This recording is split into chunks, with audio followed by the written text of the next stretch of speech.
Well, hello everybody, and welcome to Friday Night Flights. My name is Lazerbolt. I will be the flight lead tonight. And greetings. How's everybody doing tonight? We are going to be flying these beautiful C-130 Herculeses out of the Aleutian Islands and into Japan. It is a pretty long trip. We have an 800-mile leg tonight. That's a doozy, but I think we can get her done in about 2.5 hours if we go high enough and fast enough. Tonight we're going to be going 22,000 feet. That should get us there. Right now we're sitting in a beautiful island just to the north of there. I think it's Russia, but it's really nice. Really nice mountain range up here. It's beautiful.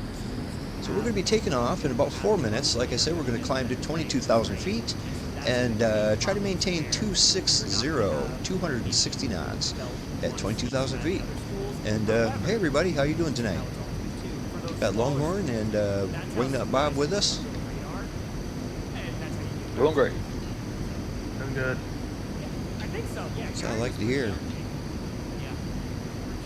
I was just telling Bob how I spent many hours in that new Dirty 30 for Blackbird Simulations. That's what Wingnut is in right now behind me. He's in that.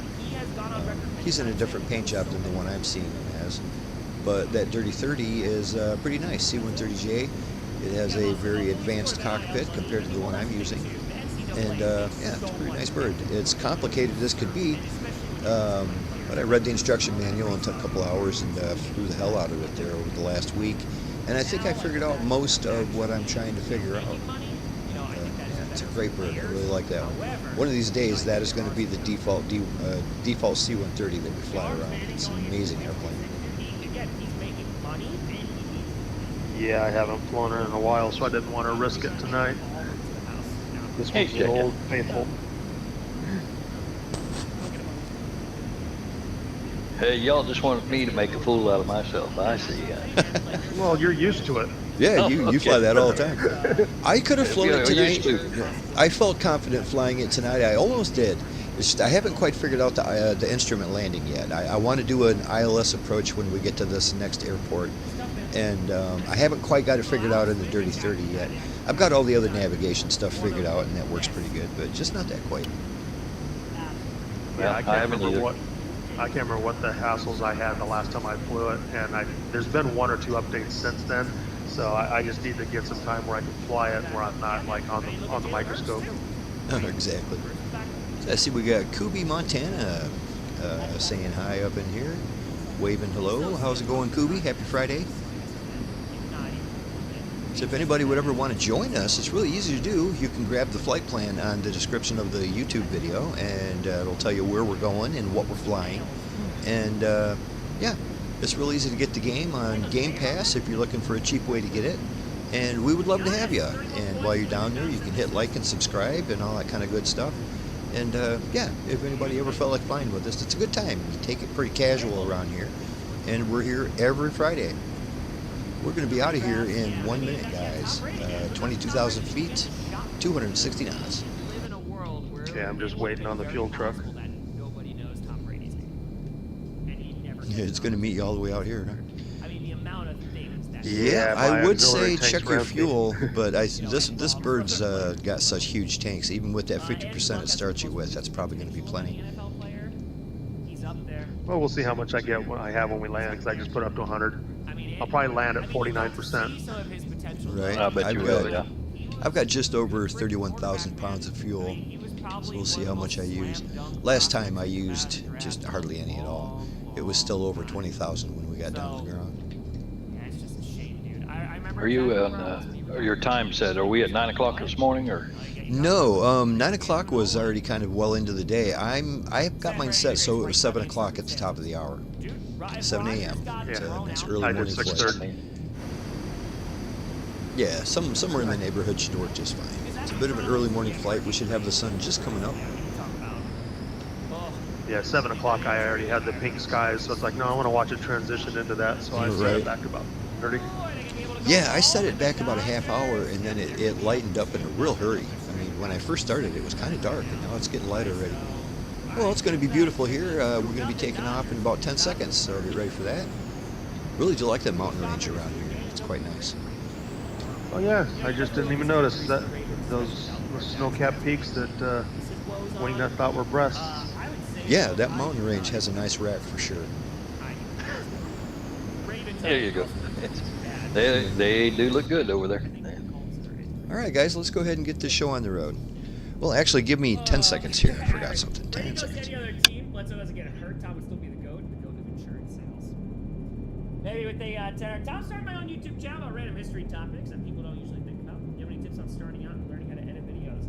A lot of folks use Premiere. I have never learned. All right, much better. Let's go ahead and get these birds in the air. Lazerbolt is spooling up, and we're rolling.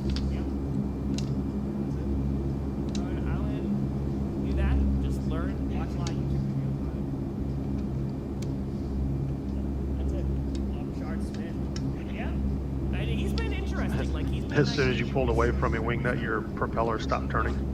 Yeah, or strike. I wouldn't be surprised. I know that. It did? Yep. I had to go over top of you. I about ran over you, Laser. You might have a little more power in those engines than I do. There is. I now forgot about that. I don't know. Propellers weren't turning. Usually when I first see Wingnut, the propellers aren't turning, but then they start going and everything's fine. Yeah, I thought they were turning when I stood behind him, but then I noticed as he got a little further ahead of me, my lights were shining on him. It's like, hey, your propellers are at a dead stop. Let's take a left-hand turn out of here, guys. Left-hand turn will get us on course for Japan.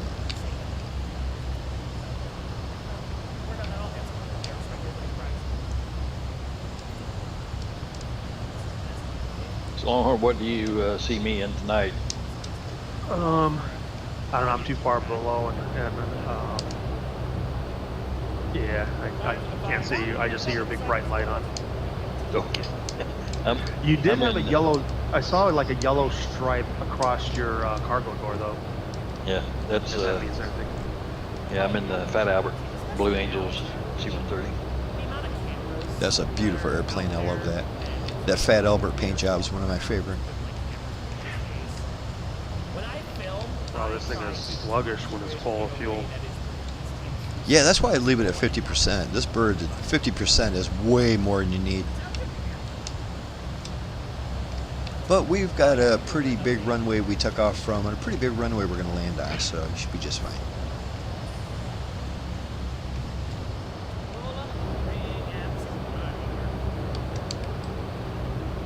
I got an update. Search party is coming soon.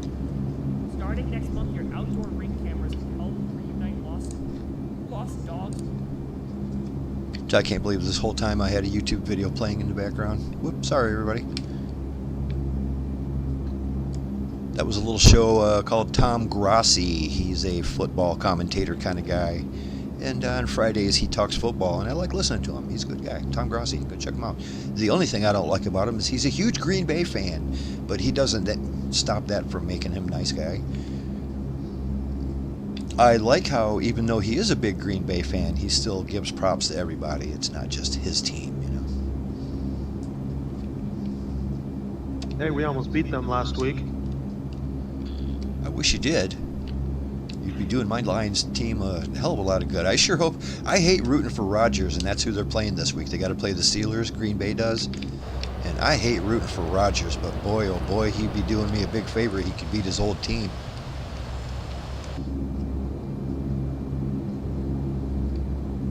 All right, gonna go ahead and hit this autopilot here and get us on course.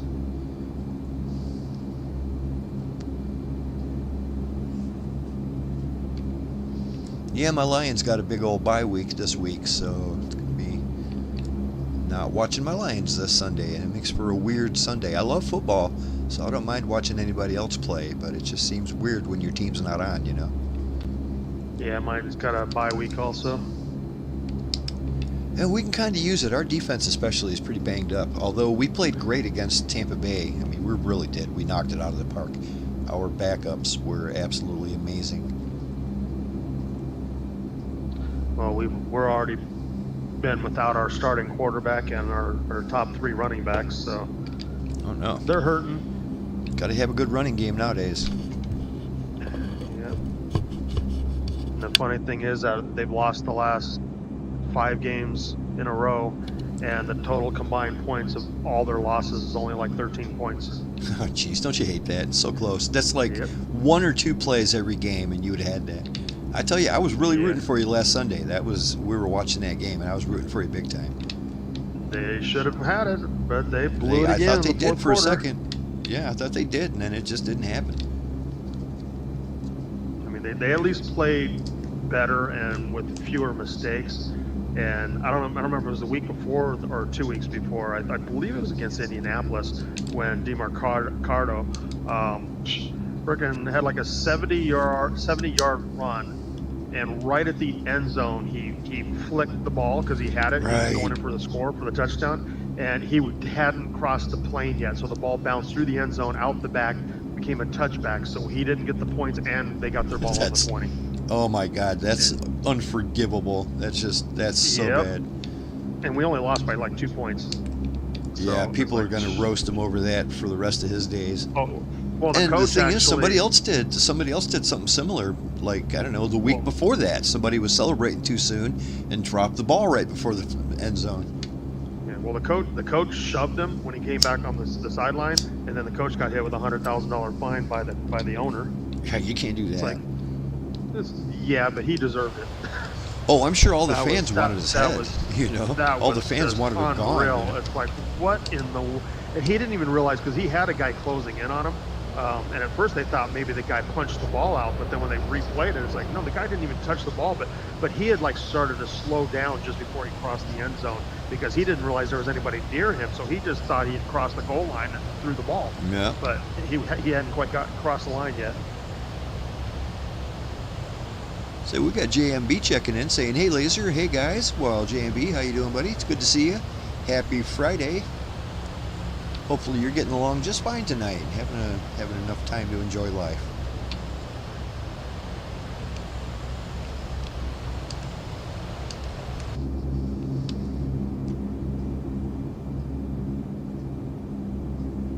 Lazerbolt is climbing through 13,000 for 22,000, climbing up to 22,000.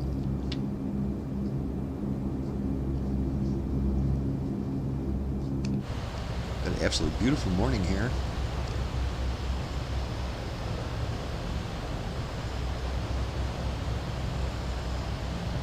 Yeah, I think I'm going to get through the clouds before they turn pink. This is a pretty area, though. There's a lot of mountain peaks. It is. The poking up mountain around peaks here. up here are beautiful. JMB wants to know where exactly we are heading in Japan. Well, let me see here. We're going to be about the northernmost tip that you can get. Let me show you the map here.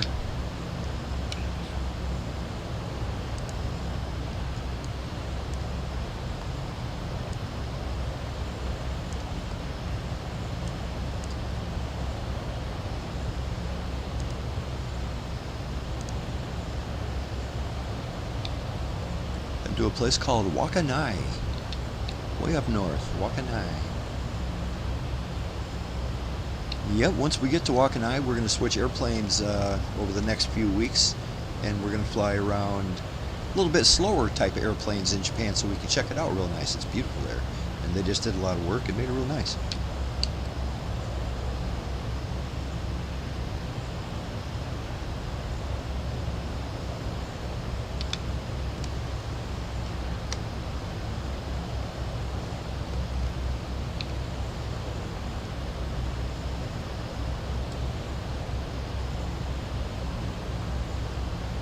Oh, JMB, he says maybe we'll fly over where he lives. Well, where is it in Japan that you live? We certainly could. We're going to check the whole country out from top to bottom. Literally starting at the north, and we're going to head south. Like I said, we're going to fly something a little bit smaller so we can actually take the time and enjoy the sights.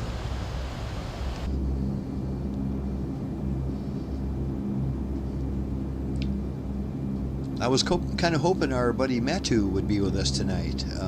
A fella, I think he's from Germany. He's definitely European. He says that he's getting ready to take a trip to Japan. I think he takes like a yearly skiing trip there, and I know he went there last winter. He's getting ready to go on another ski trip to Japan. I've never really thought of going skiing in Japan, but I don't know why not. There's plenty of mountains around there, and he loves it. He says it's absolutely beautiful.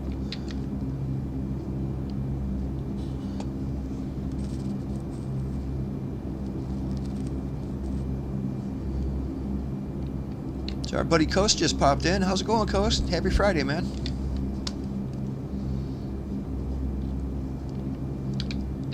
No comms from Coast. Alrighty, I've got 3,000 lit to go. I'm at 19,000, climbing to 22,000.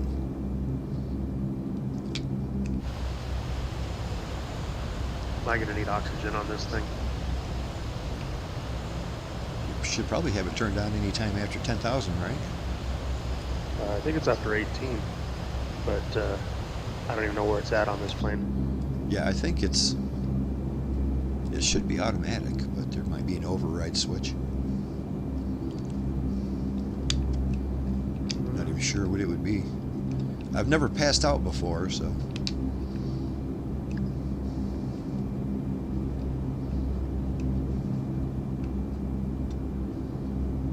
You gotta be kidding. You never passed out? You kidding me? You live above a bar? What's going on here? Well, I've never passed out from lack of oxygen, let's say that. So, hey, Coast, we got you now. How you doing, buddy?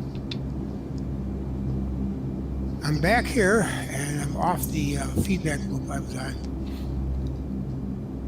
Well, that's good to hear you, man. Happy Friday. I'm going to be leveling off here in 1,000 feet. We'll be at 22,000. That's right up there for us. Happy But Friday, Coast. we have an Friday. 800-mile trip tonight, so we're going to go high and fast.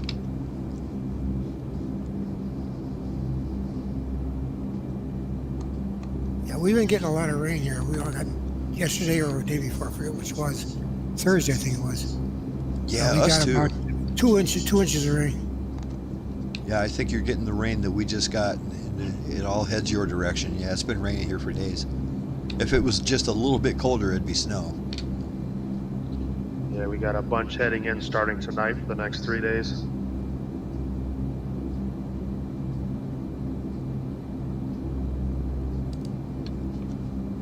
All right, we are holding 22,000 feet. I'm going to bump that speed up to 260 knots. Last week we did 250, and I think 260 should be easy to maintain. Yeah, it leveled off at 22 for me right on the button this time. Yeah, it's nice to have that, isn't it? Really? It's Oh, nice you to bet. set it and forget it, you know, otherwise I usually just burn right by it. Yeah, I'm sitting here eating my tortilla chips and salsa and a little sip of margarita. I'm good to go. Man, oh man, that all sounds good. You're styling tonight, buddy. Yeah, you need an autopilot.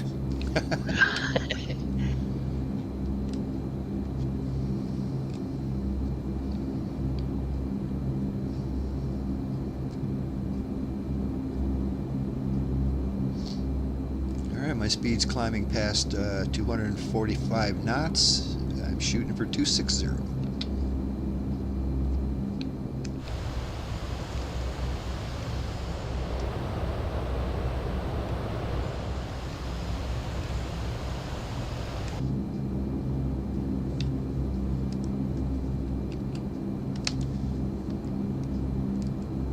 I'll just set the auto throttle to 260 and I'll be catching right back up with you. There you go. That auto throttle's nice, I know that. It is. I was having the best results with that when I would kind of get close to my desired speed and then engage it and then just kind of use that to fine tune it. Because if it's way off, it has trouble catching up.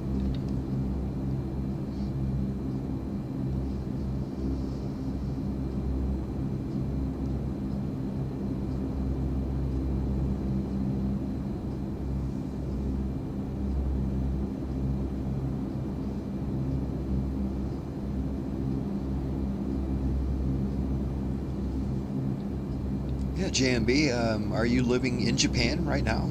And if so, it's been rainy there too, eh? I knew that you had ties to Japan, but I wasn't sure if that's where you're living at the moment. No, ties are in Thailand. That's good.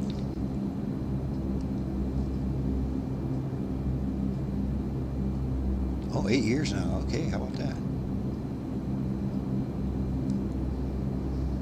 Yeah, my bird is barely maintaining 260, so here we are. We're right at the edge. I don't think it's designed to go this fast when we're this high. Yeah, I'm struggling at 255. It might hit 260. Yeah, mine went past 260 and I had to pull it back just a little, but it's barely doing 260. But we're going to have Yeah, to do whatever we can do, otherwise it's going to be like a 4-hour flight tonight, you know what I mean? Yeah, I got 260. So I tested the flight out during the week, and I got in just barely under 2.5 hours. So we'll be about a half-hour longer flight tonight than normal.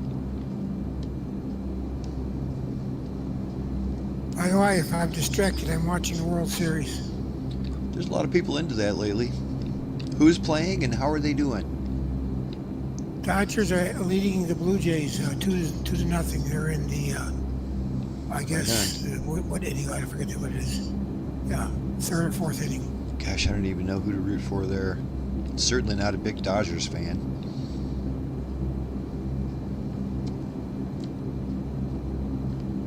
The only live baseball game I ever saw was my Tigers playing the Blue Jays. It was a doubleheader, and it was quite a long day, and I loved it.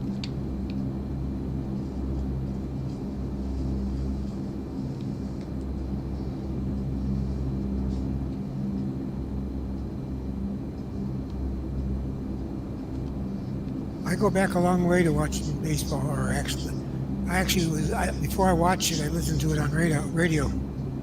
Yeah, and you said you used to play a little bit, didn't you? Oh yeah, I played pickup ball and team for my company, so I was 51. Oh, nice. Yeah, Longhorn, you must have some kind of a different weather pattern than I got going on. Your weather must be different. I'm going 265, and you're still pulling away from me. maybe I must have a tailwind then, because I'm down, Yeah. because it says I'm only going 250. So I'll back it down some more then. Yeah, are you using I tried live? to back it down so you'd pass. You got live weather No, going? I just did Epic. It's an add-on I have for weather, but I just picked the Epic high-level clouds, which Oh. basically sets the wind to 0, but the cloud layer at about 20,000 feet. Oh, right on. Well, maybe instead of a tailwind, I have a headwind. Not much of one, maybe 5-knot headwind or something. I'll back off a little more. I'm down to about 245 now. Yeah, I've got mine maxed out. I'm only doing 254, and I've got my auto throttle set at 260, but it's taking a long time to get there.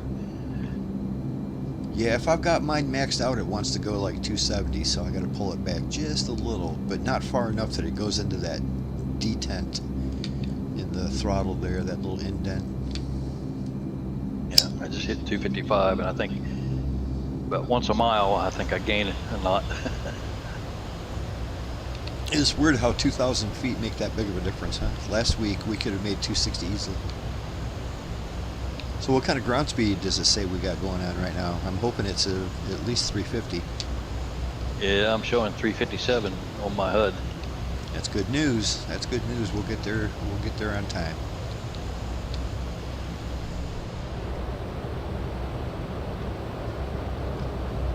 Too bad the CFB doesn't have a category to show us that kind of stuff. Seems like it would, you know. I know, I went all through just trying to find if there's any kind of menu or any kind of setting or feature, like plane information or anything. Right. There's nothing I found that I could find that in. I feel pretty sure too that at one point I had, at one iteration or another of the game, there was some kind of a little, it told you how far away you were from your next waypoint. Like in the bottom corner, it would just tell you you're, you know, however far away you are, and that's gone. I haven't seen that in forever. That's always handy to know how far away you are. I mean, it's easy enough in Hercules, you can tell, but. Well, that one, I think if you go into the flight planner mode portion of it, let me go back into there. That usually just tells you the distance between your waypoints, but it doesn't tell you where you yeah. are. You know, it doesn't tell you where you are in those distances. That's true. Yeah, it's got the procedures, and I guess we have no stops in between, just No, not today. It's a bunch of water. even. We're already doing pretty good. I mean, when we started, we had 806 miles to go, and we're down to 697. So we're making some headway for sure.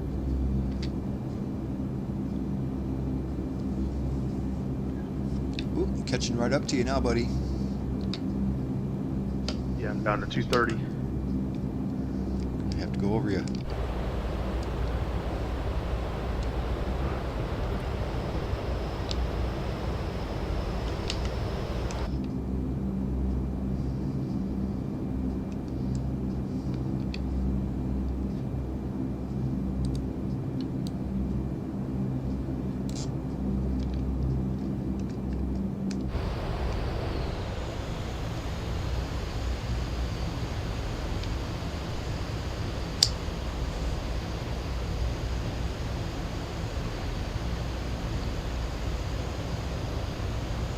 Yeah, I was pretty happy with how good my Lions looked against Tampa Bay.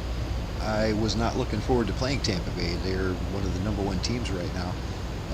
We didn't make them look like they were very good. We handed them their ass, but they are a good team, and they're going to be right up there all season long.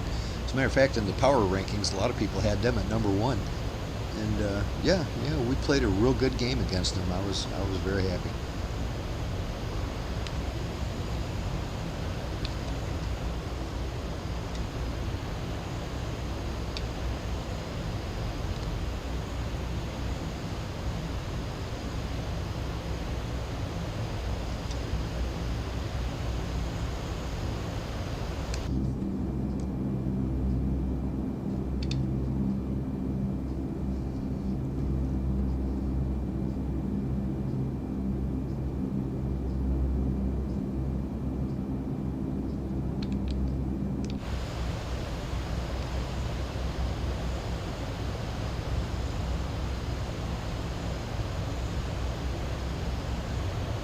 Yeah, I was going to say that next week we're going to switch to a new airplane, but we're not going to switch to a new airplane next week. Next week we're still going to fly the C-130 because it's Halloween. And hooray, yeah, next Friday night is Halloween itself. So for an extra spooky night of flying around on a Friday night, what we're going to do is we're going to fly these C-130s from the Alps in Switzerland. We're going to fly them all the way to Romania to Dracula's castle in Transylvania, which is now modern day Romania. So yeah, we're going to go visit Dracula's castle. It's a really long trip, but that will give us plenty of time to watch a crappy Halloween movie. The front runner for the movies we're going to watch, I'm not sure if it's going to be it, but we're going to watch something along the lines of maybe Ernest Scared Stupid. That's a good movie. We can watch Ernest Scared Stupid. What we're going to do there is YouTube Movies has a whole bunch of free stuff you can watch, and Ernest Scared Stupid is one of them. I'm going to look through their catalog here and see if I can find something, but that's a great movie and I really like it. The only problem is we watched it about 3 years ago, but we could watch it again. It's pretty good and it's free, and we can all watch it together. So that's what we're doing next week. I don't think I've ever seen it, but yeah, it sounds good to me. It is. It's pretty good.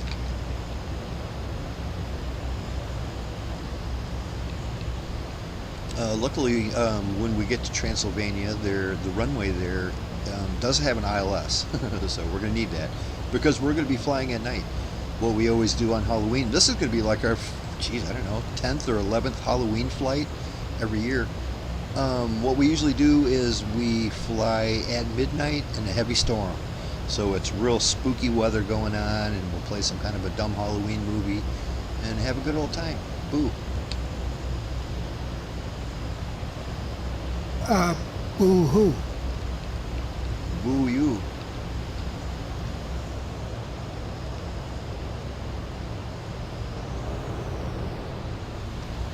So Bob, how do you get those extra liveries for the Dirty 30? You said it comes right with the package, or you got to go to the website and download them separate? I think it was separate. It's part of the package, but it is a separate download. Yeah, ever since their very first release, they separated them because of how big the files were, and they didn't want you to have to re-download the liveries every time they had an update. So they just have you go to their website and download them. Well, that makes a lot of sense. Yeah, I need to do that. I'm pretty happy that even though I don't have the correct paint job, it still shows Bob as the correct airplane, and I love that. It used to be something as simple as a paint job would make it all go out of whack, and I'd see him in a helicopter or something ridiculous.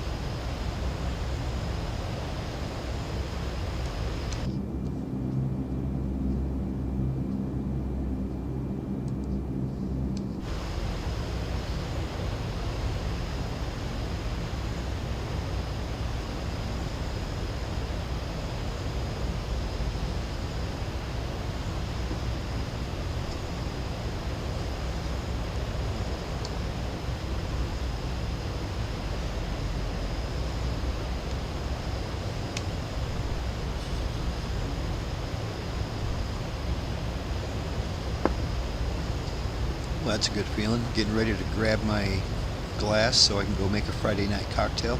And I already made one. Awesome.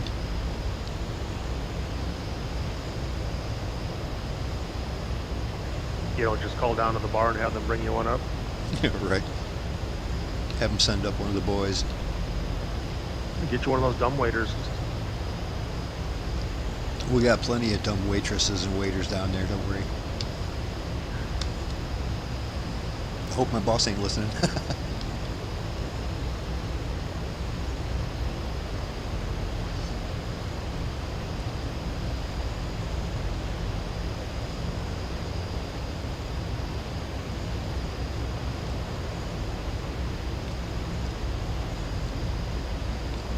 Your airplane looks a little bit nose up, Longhorn. You got your flaps put away? Yep. Maybe it just looks that way.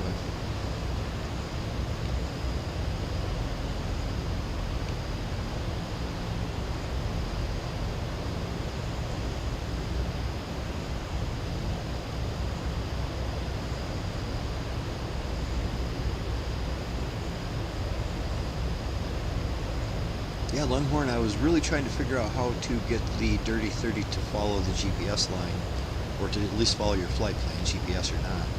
And yeah, it turns out the big key to it is that thing just below your throttle quadrant. There's a display down there. It's called like your CAIMU display unit, and it handles all of your navigation radios and your comms radios. And not only does it do your radios and stuff like that, but it also, that is where you select your the source that your nav radio will follow when you tell it to follow the pink line. That's how you got to do it. And the simplest way I found to do it is to go down to that. And there's a big button down there called Legs. You hit that Legs button, and that's where you can enter your flight plan. Just use the keyboard right there in the cockpit to, you know. If you're going to EDDF, just type in EDDF and then hit the execute button, and that will automatically be your next waypoint. That's how you do it. And so using the Legs button, you can enter your entire flight plan, and it'll just update itself as you go from one leg to another. But there was a little bit of a trick too. It's not that easy. It should be that easy. I suspect that that's how it's supposed to work, but I think it might be a bug. I'll find out when I post a video about it if it's supposed to be that way or not. But when you're trying to tell it what nav source to use, you need to put, now the two displays at the top, one of them has nav source. There's a nav source button, and there's like a CDI or something like that, or a GES or whatever, GDP. Whatever it is, you have to set that to whatever the nav source is, which is supposed to be iNav1. But if you put it on iNav1, it's already on iNav1, and it doesn't recognize it somehow. You have to move it to a different one, and then put it back on iNav1, and it will engage.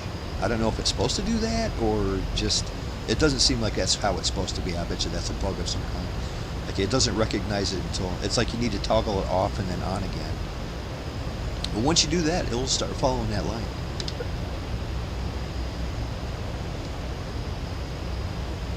I'll have to play with it next time I fly. Yeah, I'm definitely going to be making a video about that whole thing here in the next maybe 2 days. I already recorded some footage. I just need to get around to editing the footage and doing a voiceover and all that. But I was happy that I finally figured it out. It took me a long time. I flew that thing for many hours and had no idea how to do that. And I finally through experimenting enough, figured out how to do it. Like I was saying, the instruction manual is not much help. You know, I mean, it kind of is, but it's not. The instruction manual, here's how the instruction manual helps you. It says something like, set your FDIC panel for the nav source on your IUD MU station and make sure that it is the same as your DDIP. It's like, man, I don't know what the hell is this. What the hell are you even talking about, man? You know, geez, oh, Pete. So yeah, I Googled a bunch of stuff. I looked at real-world cockpits to try to figure out what the hell the DDUPIC is, and after an all week long of messing with it, I figured out how to do it, and it's way easier than it sounds.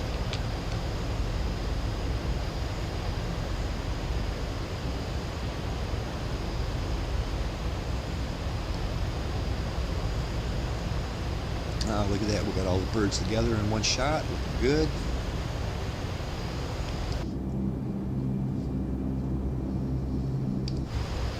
I'm trying to bring it back up to 260. I'm at 255 right now.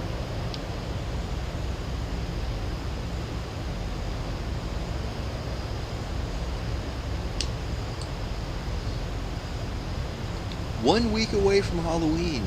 Get that candy ready.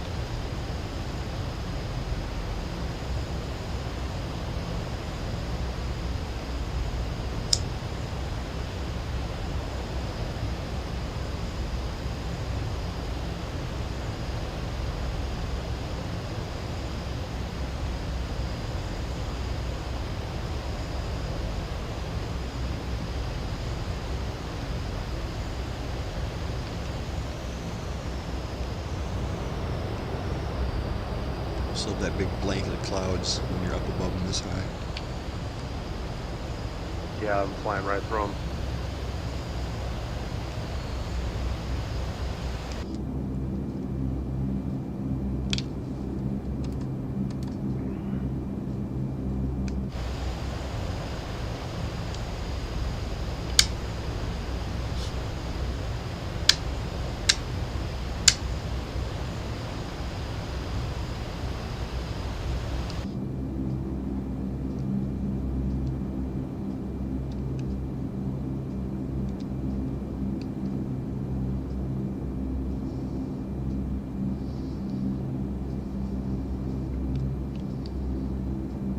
Already used about 2,000 pounds of fuel. It's a lot of fuel.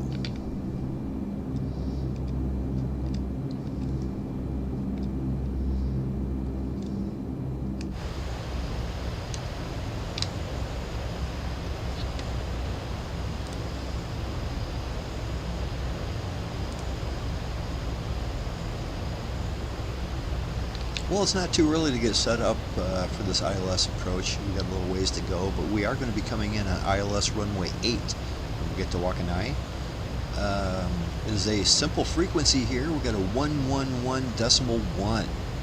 So get ready to enter that in, 111.1. We're going to be at a magnetic heading of 079.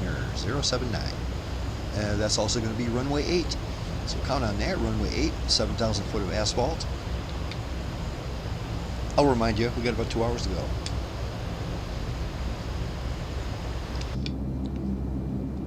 Go ahead and enter that in right now. Put that down here in the navigation radio. Nav 1.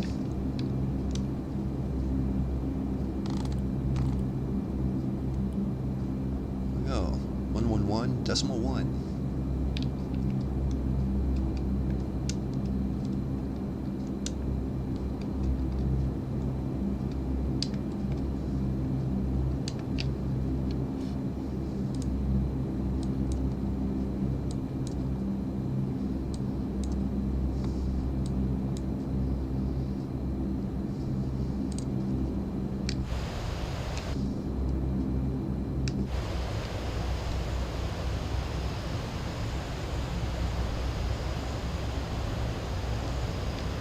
Anybody have anything exciting happening this week?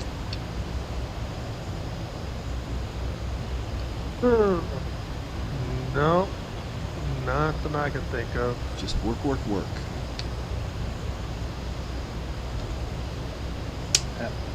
Yeah, true that. I finally got the floor finished upstairs, in one room anyway. Yeah, you said you were working on that last week. Hopefully Yeah, your it shoulders was, aren't too sore. My whole body was sore. I think the only thing that wasn't sore was my fingers until I smashed my thumb with a hammer and Oh no. cut my finger with a potato peeler. So I was good to go. Yeah, you just had a hell of a week. It was interesting. I'll say that. It's really weird how hard it is to work on something on the floor. You know what I mean? Seems like it'd be easy. It's right there. You know, it'd be, Man, it'd it's be hard easier on the than back, standing up, hard but on the it's so knees. hard to work on something on the floor. I hate it.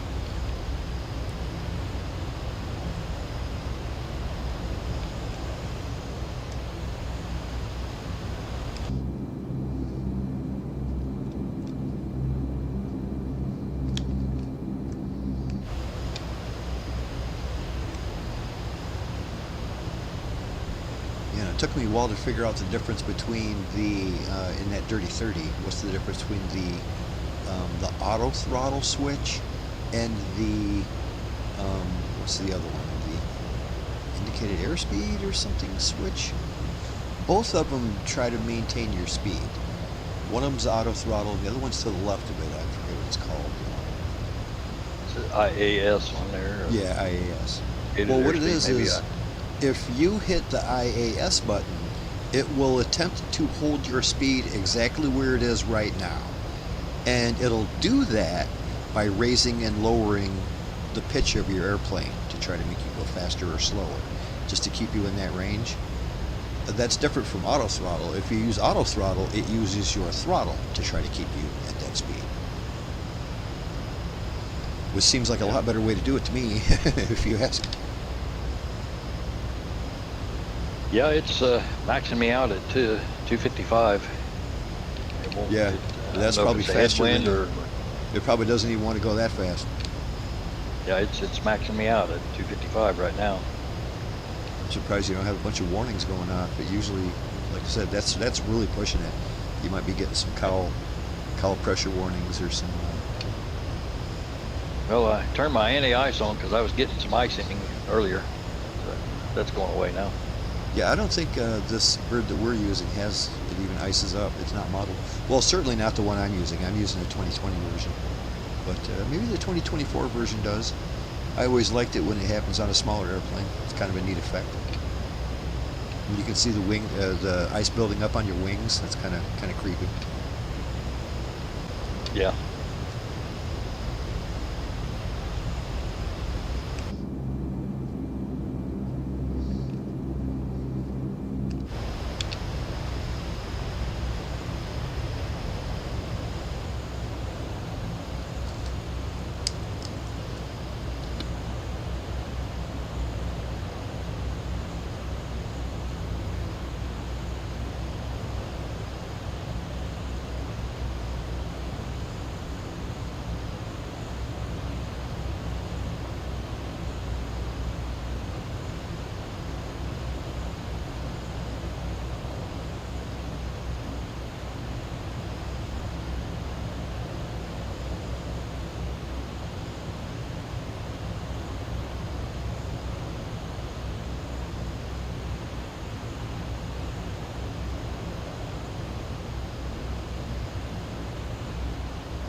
I'm a little higher than you are, Laser.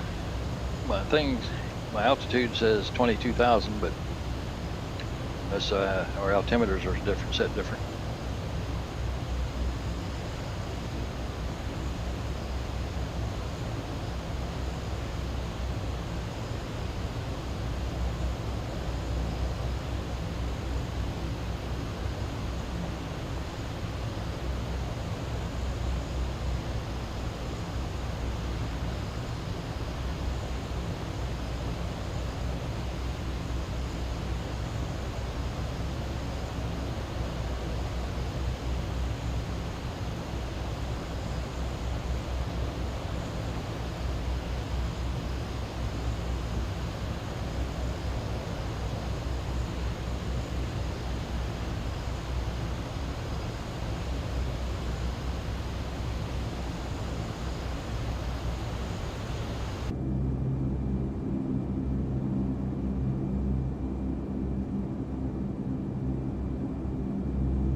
Bob, do you ever fly the stretched out version of that Hercules?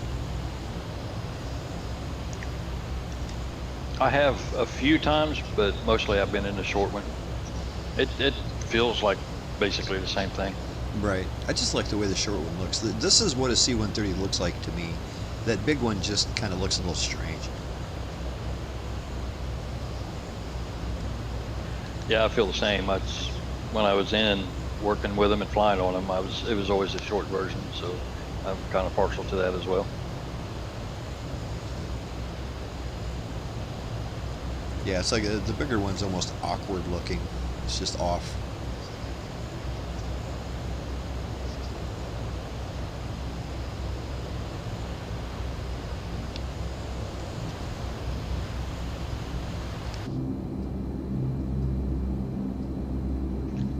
I put a picture up in the media share of the B-17 that I was flying and downloaded last week. Oh, yeah, we were talking about that.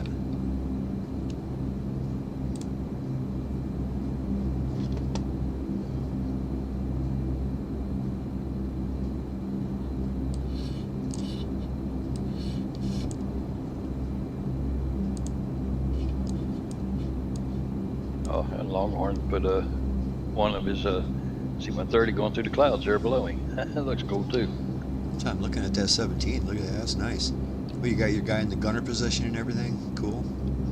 Yeah, you can go through. They've got you can see the gunners, the waist gunners, tail gunner, top the radio operator. Everybody is in there. That is a nice looking airplane. How's it fly? It floats like a boat, man. It's and it does not turn on a dime. I will tell you that. It sounds like it flies about like it's supposed to. That old vintage ass warbird like that. I like that a lot. Yeah, I was looking into using it this week, but it's too slow. Yeah, it wouldn't keep up with this.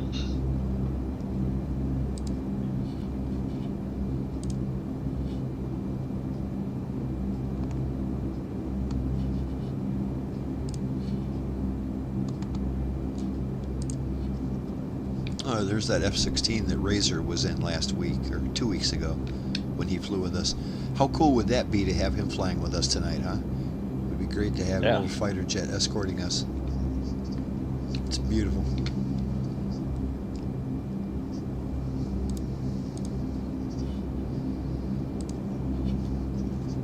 Yeah, Razor really knows how to handle that bird too. I tell you what, he's quite the perfectionist when it comes to that. It's just like he knows what he's doing.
I do feel like I'm using a lot more fuel than I was last week, that's for sure. Well, I'm using a lot more throttle. It's funny how it's just 2,000 feet difference, but it makes a big difference. Yeah, I think it does, yeah.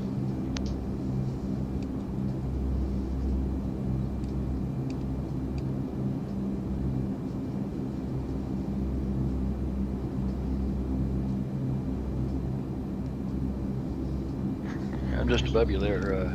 Have my load master to go dump my honey bucket here real quick. no, not on me.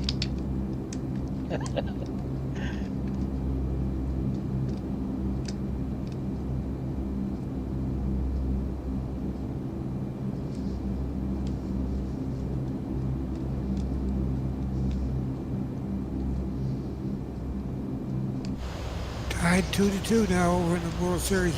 Well, they tied it right up, eh? Yep. By the way, I measured the distance between my house and Rochester Center on a little nav map. So you're actually pretty close then, huh? 48 miles for a direct line to where the World Series is being played. Oh, right on. Bet your tickets for that ain't cheap. Nothing like a Nope. Super Bowl ticket. And they're getting Canadian. You know, Canadian dollars are like 136 American dollars. Ouch You know, for like, us. Oh, American dollars is 130. It's like 136 for every Canadian dollar for one American dollar. Yeah, it was nice when we were living in Germany when I was a kid. It was the opposite way around.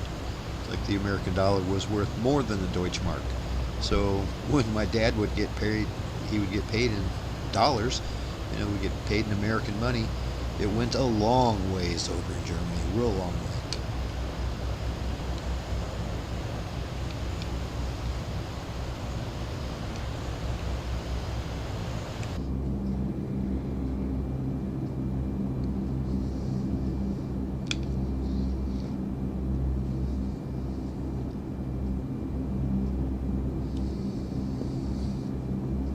Well, believe it or not, we've already gone over 250 miles. We're making some headroom here.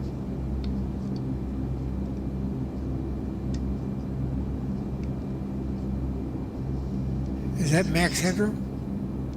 Yeah, you remember him? I always thought he was kind of annoying, even though I was a kid. I didn't dig him.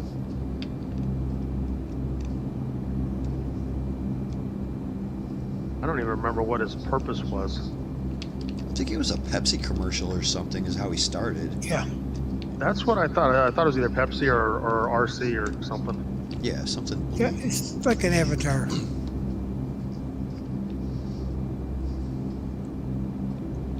And then they were like, oh, everybody loves this guy. We're going to put him in TV shows and movies and all kinds of crap. And everybody hated him. Nobody liked him.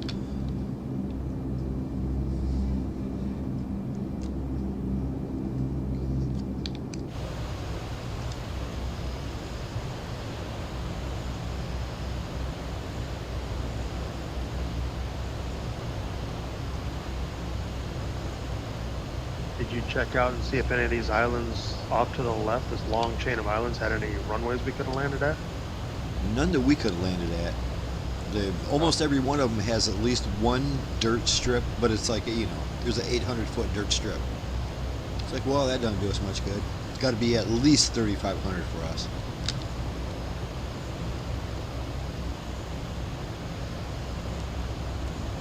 Well, that reminds me. I was flying a little bit yesterday in the salmon. I flew a, oh heck, what was it? The Caravan to St. Bart's. I bounced 3 times and landed in the ocean. Huh.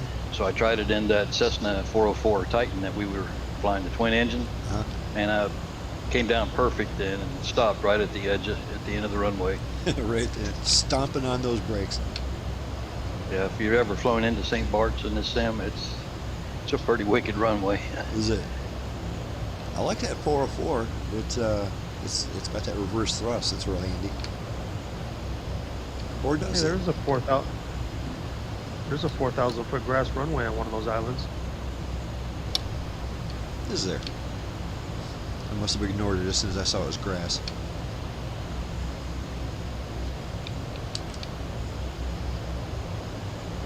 Well, we wouldn't have time to stop tonight anyway.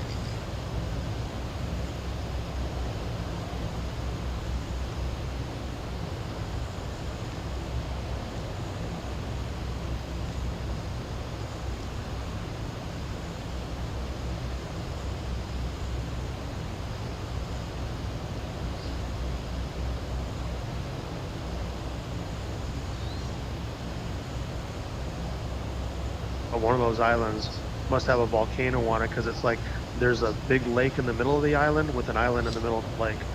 Oh, right, like a big caldera of some kind.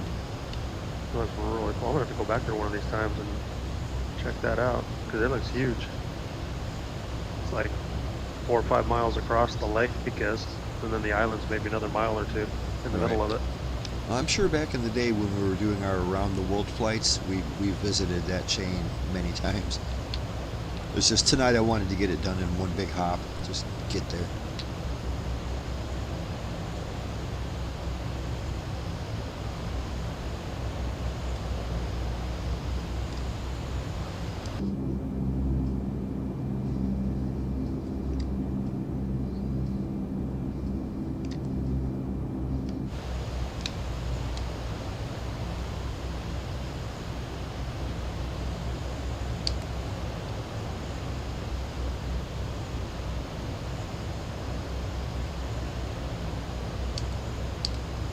The only bad thing about flying this in the heading mode is it drifts all the time. I'm either drifting to your left or back to your right, and I'm having to readjust all the time.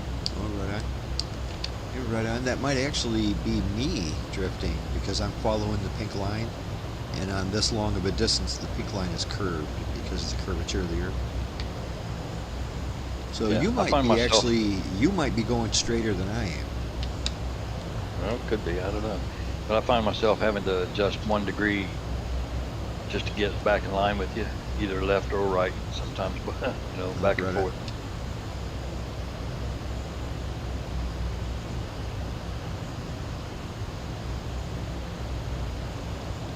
Yeah, one of the things I usually do first when I'm flying that Dirty 30 is I put that right away, the HUD unit. It just kind of, I don't know, it gets in my way. And I like how as soon as you put it away, you get your main avionics panel back. It pops up in the middle there like it's supposed to, so you're not missing any info.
When we get to Wakkanai, we'll be landing on that runway 8, I believe it is, runway 08, which means we're going to have to go past the runway and then turn around. We're going to take a left-hand circuit around the airport and do our downwind leg to the right of the airport, and that'll get us there. And like I said, we've got a nice little ILS approach.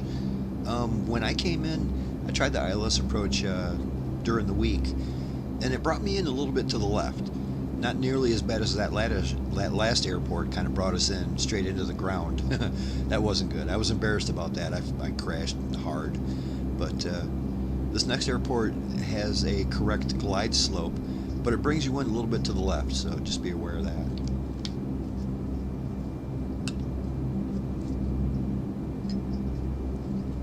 Yeah, last week I felt bad about that. It was like by the time I realized it was bringing me in too low, it was too late. I disengaged the autopilot and it just flipped me over.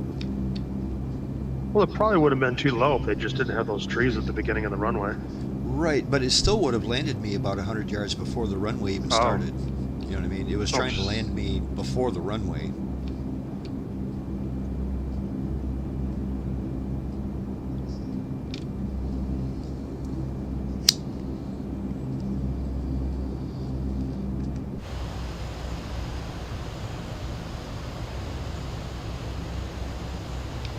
One thing I have noticed about the Dirty 30 is it is a little bit of a frame rate hog. It hits my system a little bit harder than this Captain Sim C-130. Not so much that it's unplayable, but it definitely uses much more resources. It's a more complicated bird. It should use more resources. Yeah, it does. I can tell too. I'm not having any stutters, but I can look at the frame rates and see that it's lower than normal. Right. It's like you don't get stutters, but you get weird stuff like when you switch to the cockpit, it takes a second for everything to render. So I kind of notice it then. Or like when you move the camera, you can see that it does some weird stuff until it like settles down.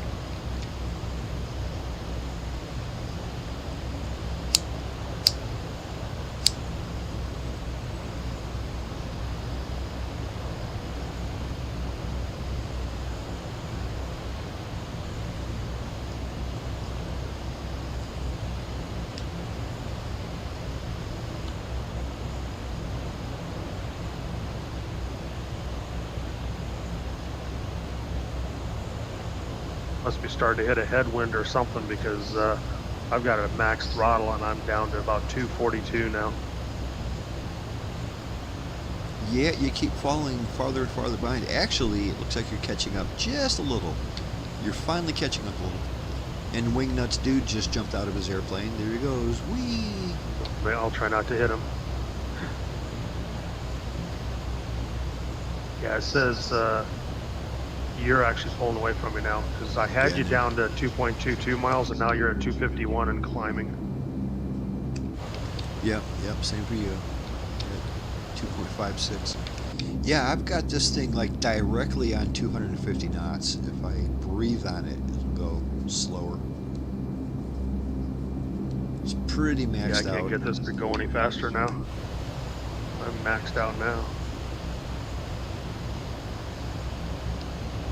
Yeah, we're definitely flying the wings off of these things. Our crew chief would be complaining right now that we can't do this. Break the bird.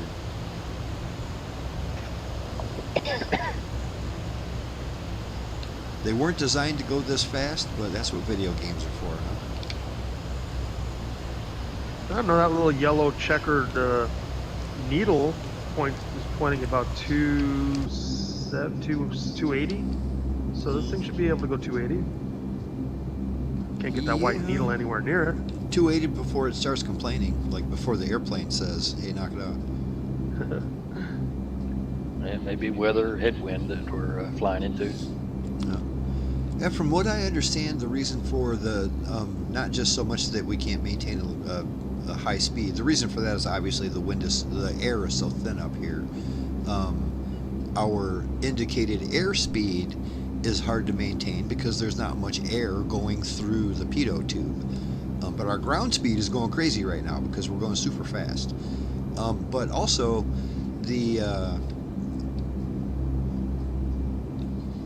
I lost my train of thought. It was super important. Are you getting old too? Boy, I'm telling you what, buddy. Well, I'd like to say that has never happened, but I'd be lying. What's never happened? What were we talking about? What? Getting older? Yeah, see, there you go. Well, if it gets close to your nap time, Lazerbolt, you got a bed behind you in your cockpit. I do. I got a nice little cot back there and everything.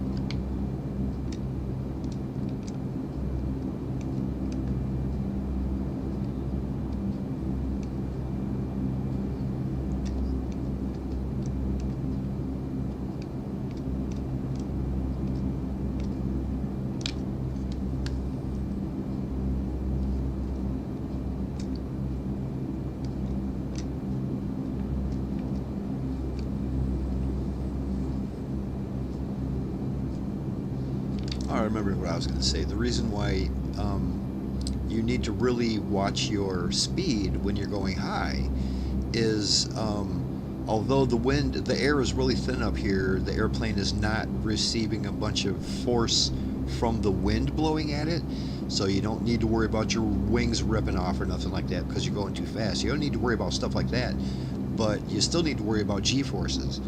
And although the aircraft is receiving less stress because the air is thinner, it receives the same amount of torque every time you do any kind of movement. If you do a sudden movement when you're this high, it's very, very stressful on the airplane.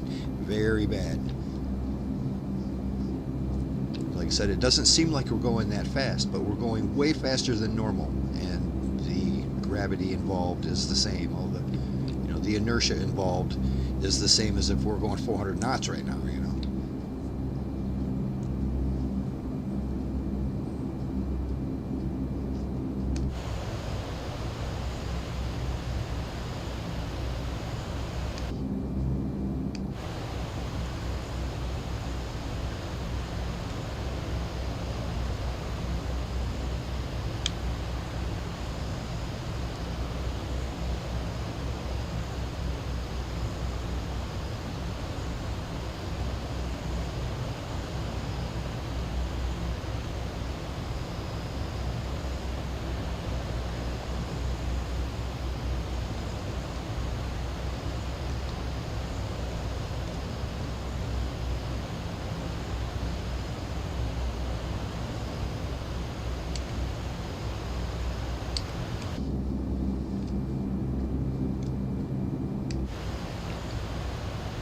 Well, that is a good deal. We are almost halfway there. That means we're making good time, guys.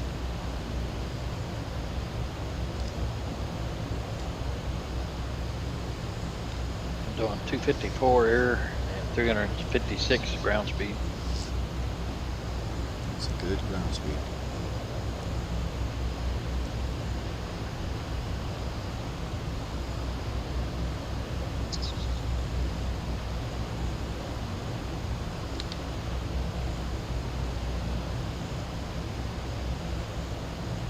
I'm going to be taking off, guys. To have a good remaining of the flight.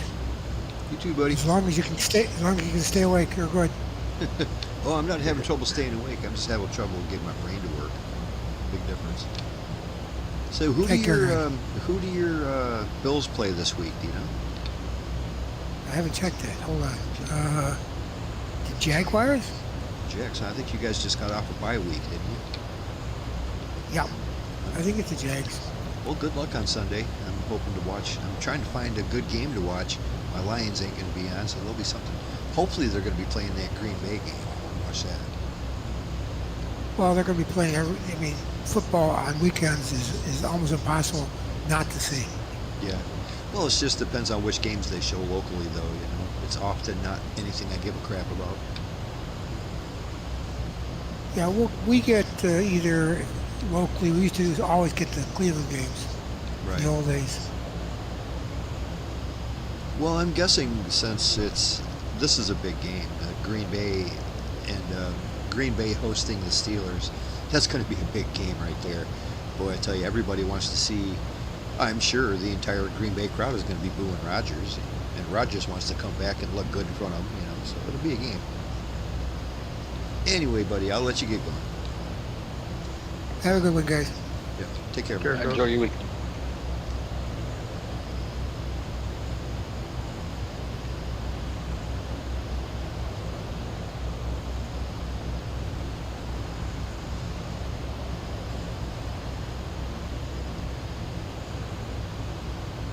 Yeah, I would be surprised if that Green Bay game wasn't shown around here.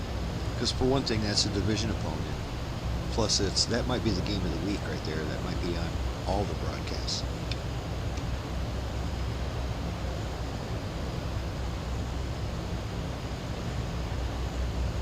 You know damn well when they were looking at that on the schedule, they were like, oh boy, oh boy, oh boy.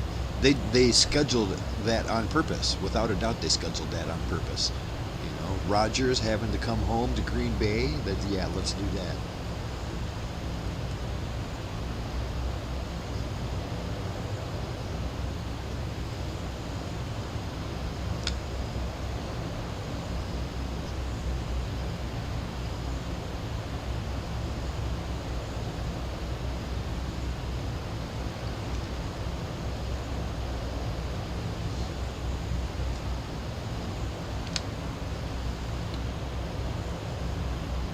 So, Laser, when you said you was experimenting on the flight computer and you put in your legs, your origin, and your destination airport, Where did you see the magenta line, or did you see it? Or does No, it show up? no, you won't see it.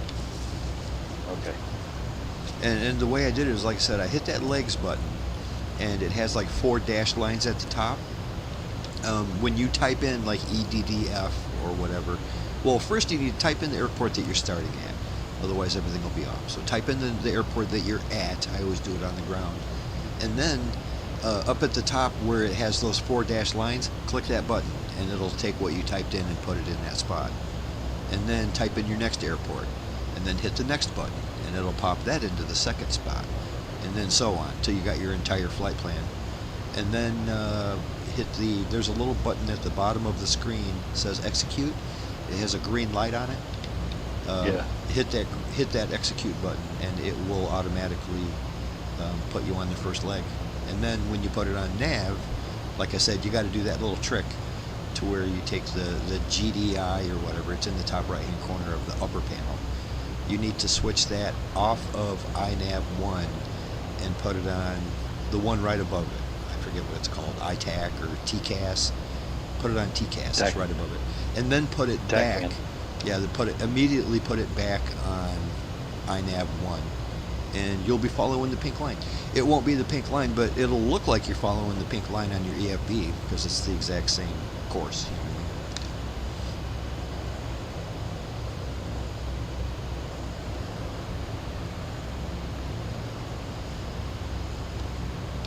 I mean? And you can't leave it on TCAS because that will follow the direction of your course heading, your little knob there, your arrow that shows you where your runway is.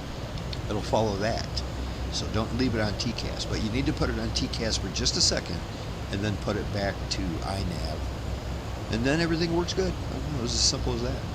Like I said, I don't know if that's a bug or a feature, but that's how I had to do it. And that's how I had to do it every time. Okay.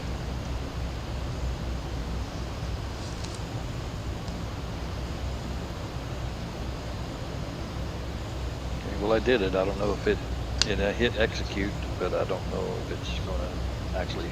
I don't even see. Well, I can you see put that in little the course. That little panel that has a bunch of light up lights that tells you if your autopilot is on and stuff like that.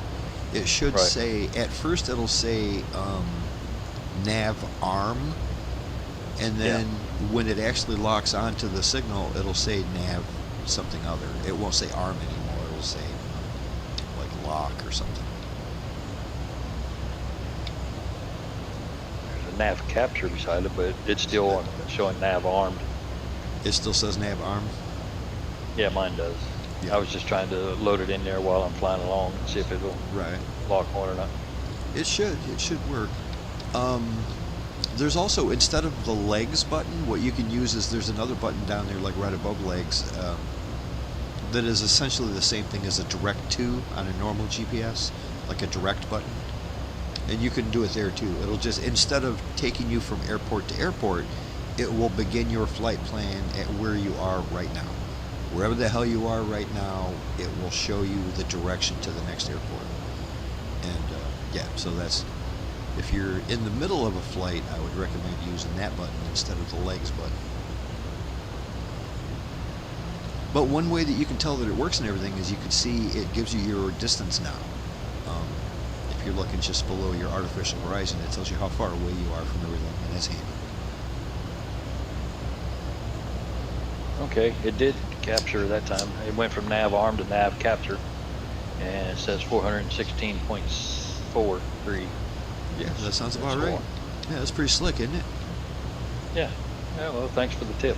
I'll play around with it. Like I said, I'm going to make a video about that this week. I'm a little hesitant because I clearly don't know exactly what I'm doing. I got it to work. You know what I'm saying? I can say that. I got it to work. I don't know if that's how it's supposed to work. I don't know if that's like the standard procedure for how to make it work. But I got it to work. There you go.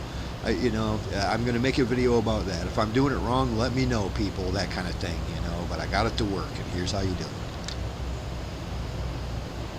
Because honestly, I haven't found any other videos dealing with it, so I don't know. If there's a better way to do it, I wish somebody would tell me.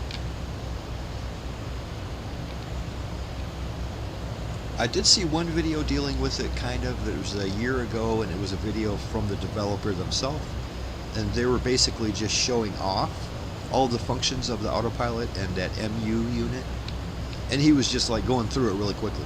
This button does this, and this button does that, and this button does the other thing, and this button does that, blah, blah, blah, blah. And then this is how you can follow your GPS. Blah, blah, blah. He didn't actually show it doing anything, but he did explain Yeah, what the I buttons know. are. You know what I mean? Yeah, I saw that.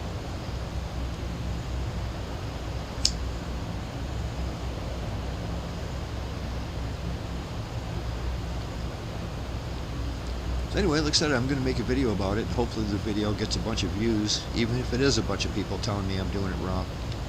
It's like, screw it then. You make a video about it. Right, there you go.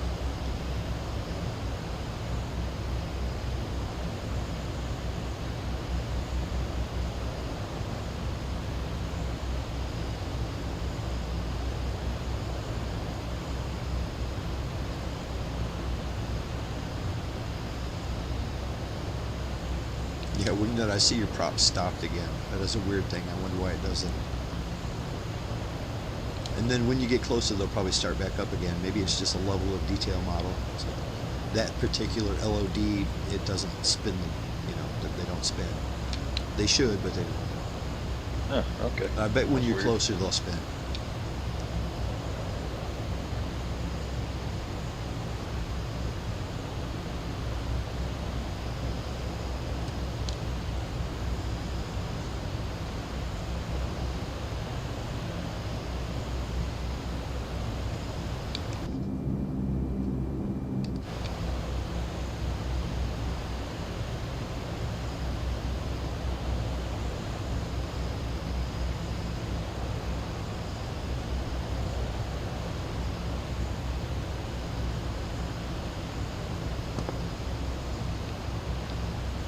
This is usually the time we take a 10-minute break, so if you feel like stretching your legs or refreshing your cocktail or scratching the dog or getting a drink, go ahead and take a little break if you need to.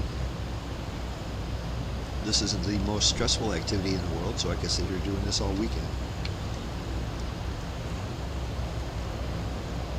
I just might. I turned on all the anti-icing stuff that I could find, and I'm back up to 250 knots now.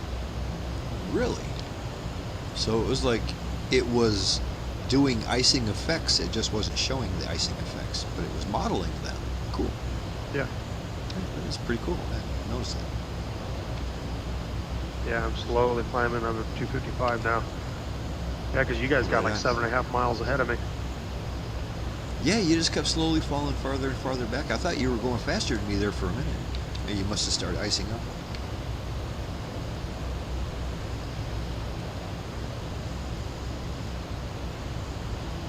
Oh yeah, you're closing in. By the time we're there, you should be caught up.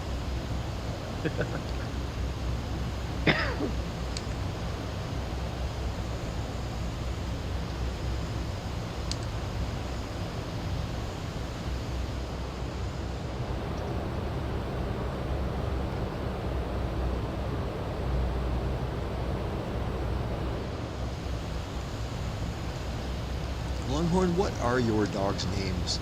I was just thinking about those cute pictures you showed us a couple weeks ago. They're adorable. Sugar and Triscuit. Say again? Sugar and Triscuit. Like the cracker? Right. Okay, cute. Whoosh, I thought you said booger. Oh. She is.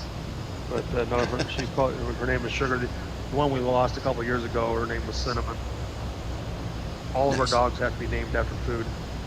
Hey, why not? Can't argue with that.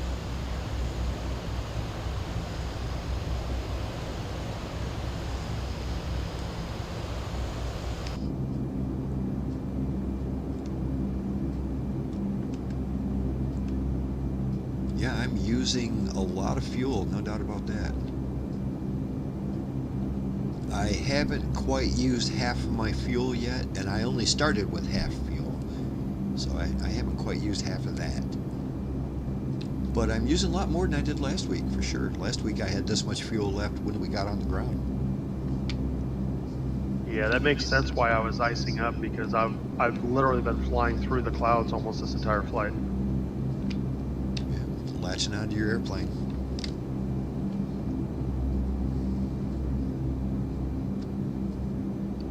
Yeah, I'm up to 264 now. Slowly catching. I thought maybe I was starting to have engine problems or something. Yeah, usually these turbo engines, you don't need to worry too much about that. I mean, especially like adjusting for the air pressure and all that.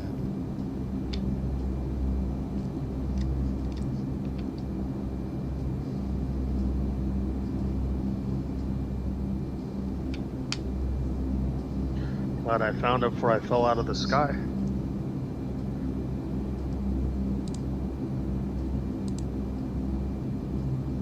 Yeah, I turned mine on a while back because my windshield was icing up. Yeah, I don't think this one has the capabilities of the windshield. So if I'd have saw that icing up, then that would have clued me in on it. Right. But all I have is like prop ice and what's the other one? Well, I got pitot heats, of course. You got to have those. Yeah, where's that at? It's on the right-hand panel, way up at the top. There's the two red cover switches, the right-wing isolation valve and the left-wing isolation valve. It's right next to those to the right of it. To the right. See the engine inlet, air duct anti-icing. Oh, there it is. Right. Okay, I got it. Okay, I turned both of those on too. Mm-hmm. Yeah, those are already on. Yeah, that's probably the most important thing. If that's not on, you can't even tell. Your instruments won't even work if that ain't on. Yeah, I've had that happen before. I'll bet you that the C-130, the C-130J from Captain Sim for the new Sim for the 2024, that probably ices up visually.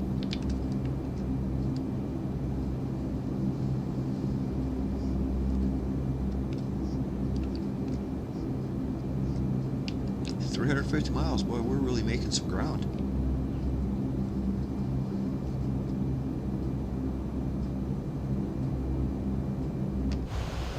We're being shadowed by a United Airlines flight.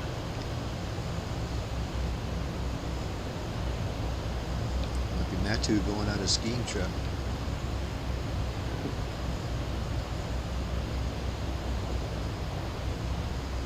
That would be almost kind of fun one day if you had a friend that was going on a trip in an airplane and they told you what flight they were on. We could literally fly with them. We'd wait at the airport until they take off and then just fly alongside them.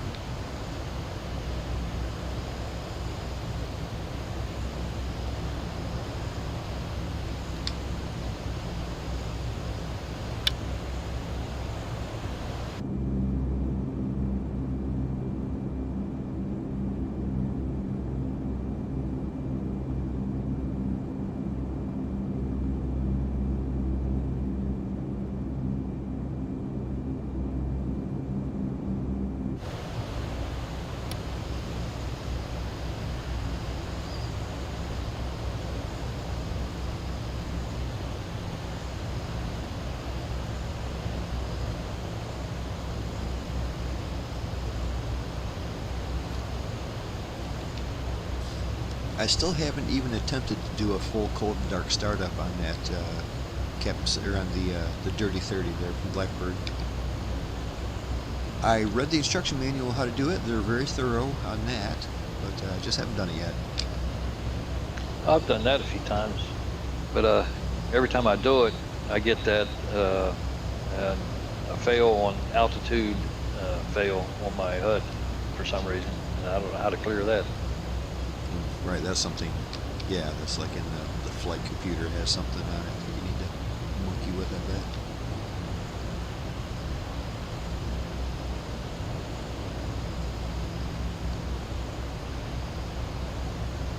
And now your props are moving again, wait, not weird. I don't know what it is that makes them stop, for me.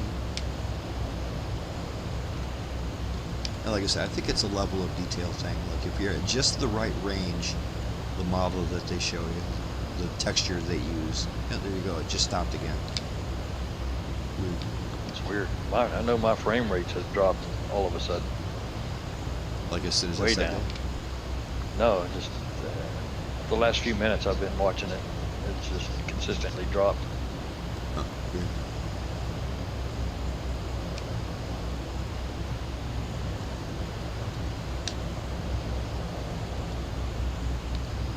One thing I was happy that for the first time in a long time, when I was flying that Dirty 30, my radio stack panel, my real world cockpit, I've got a radio stack panel, and usually it doesn't work. But all of a sudden it fired up, it lit up, came to life, all the digital display works and everything. And in the Dirty 30, it works like a charm. It absolutely works perfectly like it's supposed to, which is handy because I can use that to input ILS frequencies and stuff, you know. Oh yeah, yeah. You know what I mean? I don't even need to look around the cockpit. I can just do it right there.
Yeah, it got to that time of year I had to turn my heat on. I hate that.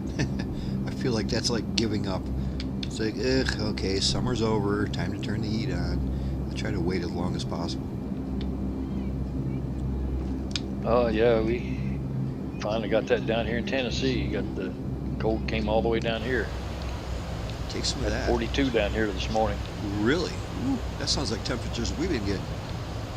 Yeah, it's I've been used to having 80s a few days ago, and now we're I think our high today might have been 70 at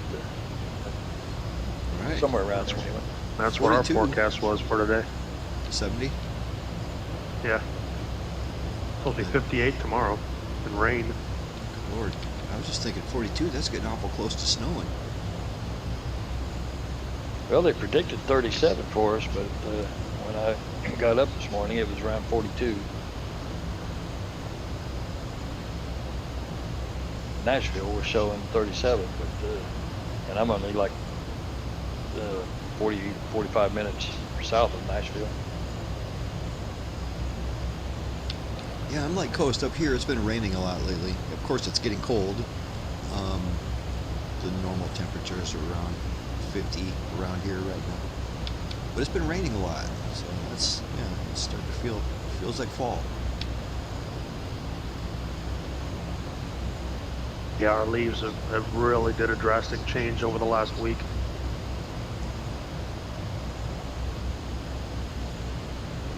Got a lot of yard work to do.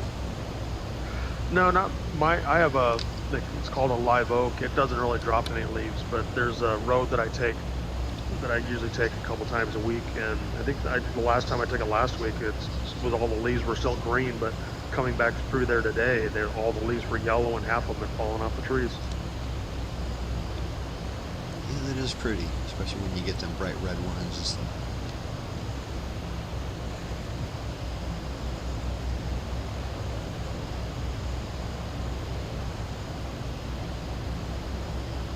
I don't know if I'm going to get one more trip in my RV this year. I kind of doubt it. It's getting a little bit late in the season. Unless I want to head south, go someplace to Florida, warm up a little. I still, one of these days, I want to take a trip to Disneyland down there. There's a Disneyland, Disney World, one of the Disneys down there in Orlando. I want to go to that one and go to the Star Wars park, Galaxy's Edge, man. I'm far too big of a Star Wars fan not to have been there. I gotta go.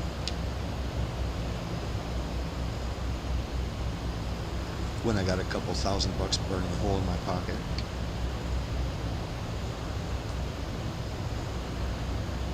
I hear that.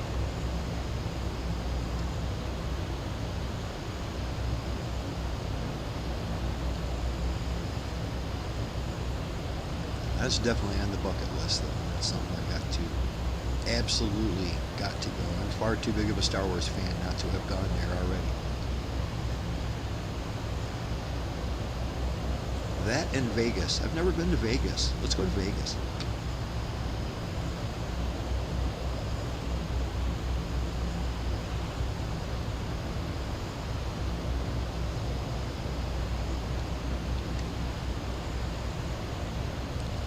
Much of a gambler, but that's just one of those places too that it's like you got to go to Vegas once, just go see some shows, go gamble a little, go do something, just say you've been there.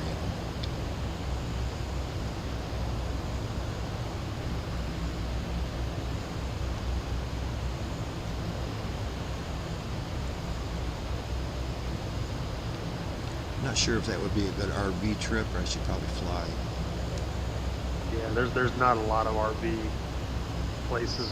I mean, there are some, but there's not a lot of good, comfortable ones. What is the one? Circus actually has an RV park, but it's basically their parking lot behind the casino. Right. There's another one that's out on the east side of Las Vegas that I looked into possibly going to. That looked like a pretty decent one, but then you got about a 20 to 30 minute drive from there into the strip to go to the casinos. So right. Like, if you want to stay really close to the strip where you can just walk from where you're staying, there's not a whole lot of options to choose from there. Yeah, I've actually had some places where I was in my RV and there was really no RV parks to spend the night or anything, so I just found an Airbnb. Just went on my phone and found an Airbnb and just spent the night there instead of in my RV. It was cheap enough. Just, if I don't like their inflatable mattress, I could just sleep in my RV. Yeah, it used to be real economical to go to Vegas. We used to be able to go and you'd get a hotel for $30 a night, but then they started raising the rates on that to where they're anywhere from like $60 to $100 a night, but then they started charging a resort fee, whether you're using the resort amenities or not, and that's usually another $30 to $50 Right. a night. Well, Food, what they started doing in in Vegas, it used to be competition. There used to be competition, Yep. kept the prices down, and now it's cooperation. They're all cooperating to keep the prices high. I miss the days when they were competing with each other. Now they're cooperating with each other. used to be able to eat for cheap there and stay for cheap there because they all counted on you gambling and wasting money. Well, we don't usually gamble a lot when we go there. We go for the shows and just to see the sights and stuff.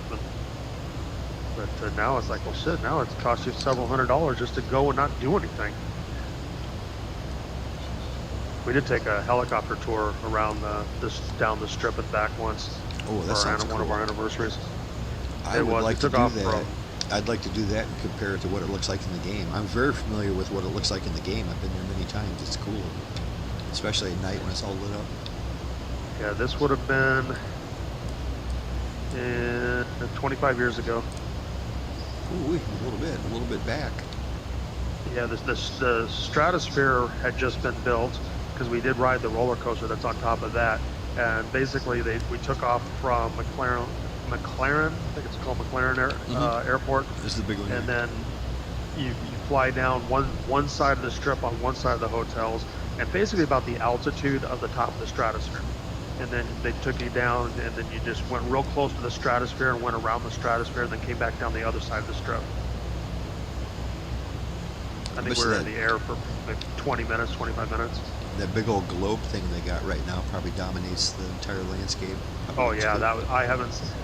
And well, when we went to visit my sister in May, we just went for a couple of hours, and I didn't even see that. We didn't even get a chance to even see that, and I don't even think it lights up in the daytime, so it wouldn't have been all that impressive in the daytime. But to be flying into Vegas at night and see that thing all lit up, it would just be unreal. Wouldn't it be creepy if they had made it into a giant eyeball that just followed you around as you're flying? It's always watching.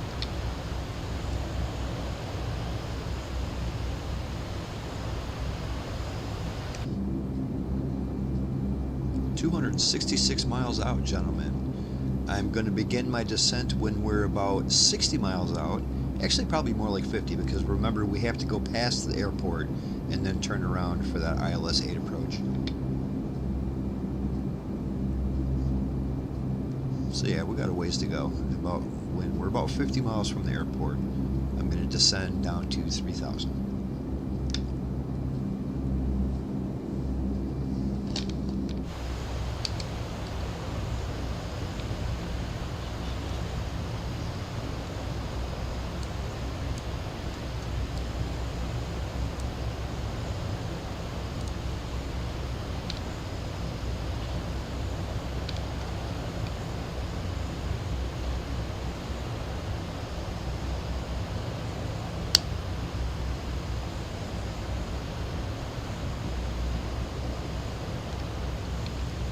I don't go to McDonald's too often, but I just didn't feel like cooking tonight. So before the flight, I went through the McDonald's drive-thru, got a bag of cheeseburgers, and I gotta say, it was absolutely delicious. It was great, absolutely great. You know, McDonald's is mixed. Sometimes it's good, sometimes it ain't. But when it's good, oh my God, it was great.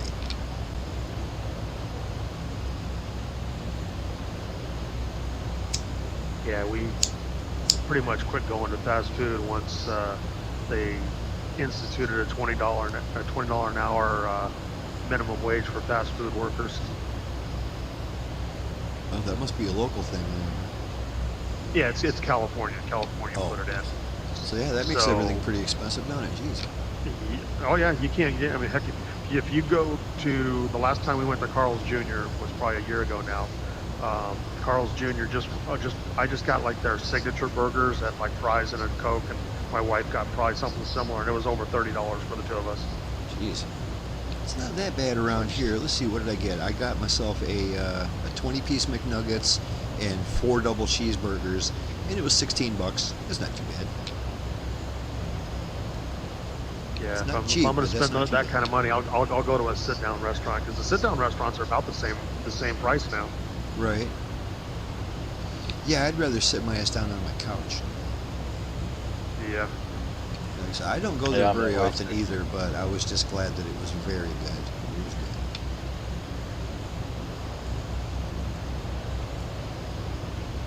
Wow, Longhorn, you caught right up here. I see you coming right up behind me now. Yeah, I just had to find the anti-ice stuff. Yeah, you're less As than a long as I mile don't away run now. as long as I don't run out of the fluid now. stuck my picture of my Fat Albert I'm in just below, and picture of it there right below the YouTube. That you got is going there. awesome. I love that, man. That is awesome. Blue Angels Fat Albert in person. I need to get that paint job big time. Yeah, you have access to it. You just, all you have to do is download it, put it in your community folder. Right on. Yeah, I didn't see it within it wasn't part of the email they sent me, but I bet you if I went to the website and downloaded it from there, easy.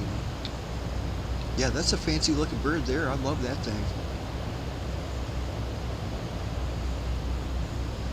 I don't know if any of you guys got around to watching that Blue Angels documentary on Amazon yet that I recommended, but you should. It's very good. They show Fat Albert quite a bit. You talk to the crew and everything. It's a great show.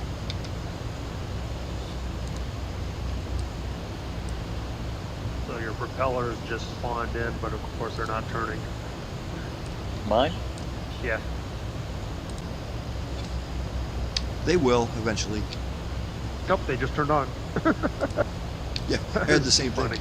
Like I said, I think it's a level of detail thing. When he's just the right distance from you, they turn off, and then when he gets closer, they turn back on. I think it's just a texture thing. Like the texture is screwed up at that one level. Yeah, your plane is loaded with ice. You might want to de-ice your wings. Oh, you could see it even. Ooh, Yeah, I'm going to see if I can get a picture of that. that's cool. Now, I didn't expect that. I figured that Bob would be able to see his own ice, but other people seeing that, I'm impressed.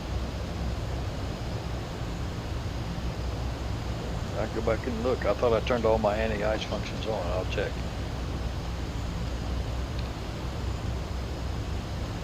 Yeah, the problem is in that thing, the anti-ice functions are probably called the DEISOP system, or the deterring any ice from the wingtips, some easy acronym like that. Instead of just calling it anti-ice, they call it something crazy.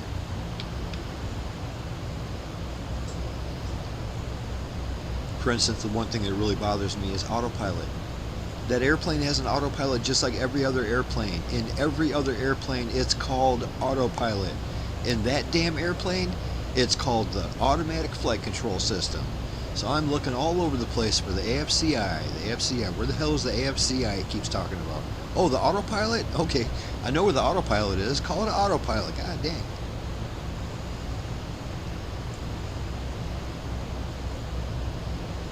It's like they do that on purpose. They just want to try to keep you confused.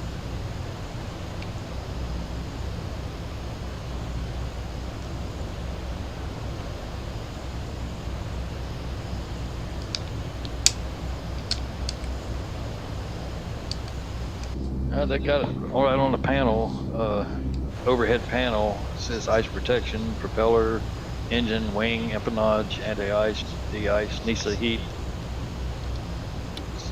so on, so forth. Go right down the line, click them all. Johnny Toggle. Johnny Toggle. That's funny. I love that name. That's what we used to tell the people too. They come out and play with our airplanes and start flipping switches, and we'd say, "Hey, Johnny Toggle, leave that alone." Yeah, yeah. That's the one thing you don't want to do. Don't just start flipping stuff, man. Johnny Toggle.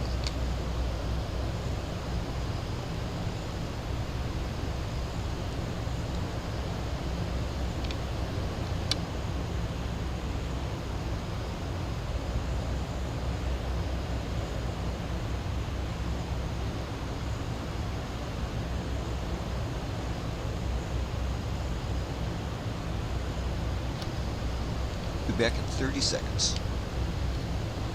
Okay.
Yeah, I had to refresh my cocktail there for a second. Good old Crystal Palace and Dr. Pepper. One of them is fancy and the other one is Crystal Palace. Sounds like a fancy vodka, but it's the cheapest stuff you can buy. I just uploaded those pictures. Are they in the media share? Yeah. Yeah, the leading edge of his rudder is iced over, and the top of his fuselage.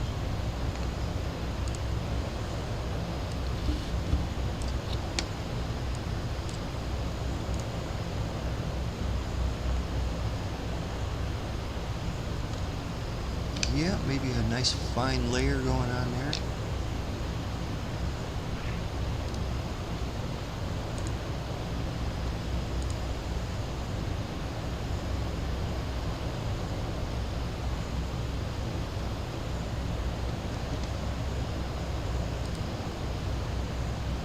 Nose of my airplane looked like a snow cone. It kind of does. Yeah, but I got all the anti-ice buttons in the on position. Hopefully that'll keep me from falling out of the sky. Well, you're not losing a ton of airspeed, so that's a good sign.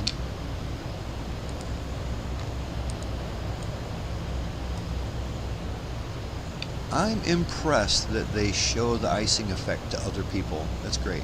You know what might be happening is that might be the icing from Longhorn's plane. Since his airplane is technically icing up, maybe it's showing it on other airplanes? No, I don't, because I don't. That only applies to like the same aircraft, like another Captain Sim aircraft. Right. It would do that. Does too, it? But yeah, I'm sure it does. Yeah. Yeah, I'm not 100% sure, but that could be what's going on. But then again, your airplane probably doesn't have much ice on it right now either. You have all that stuff turned on.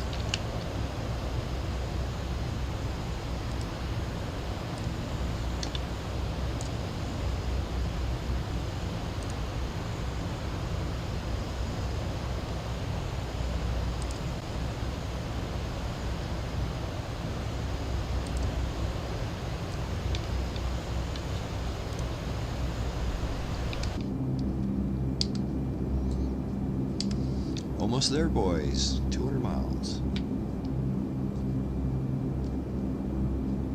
Yeah, we really made good time. I was happy about that. When I saw the flight plan was 800 miles, I got a little worried. But nah, we're going to do just fine.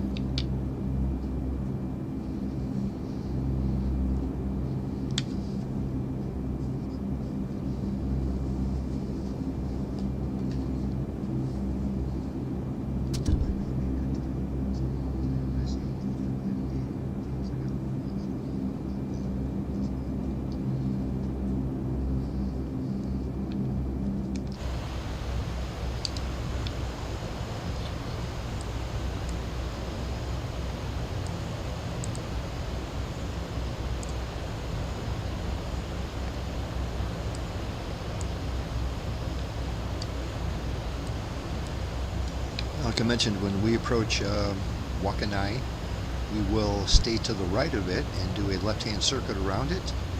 We'll be swinging around to get to runway 8, which is an ILS runway. Basically, you'll notice just off the shore of the northern tip of Japan there's a little island that has a big volcano on it. It's a big, big volcano. That is kind of in line with our runway. So I'm going to fly almost all the way to that volcano, not quite all the way, but almost all the way, and then that's where I'm going to make my turn. We'll be inbound for ILS runway 08.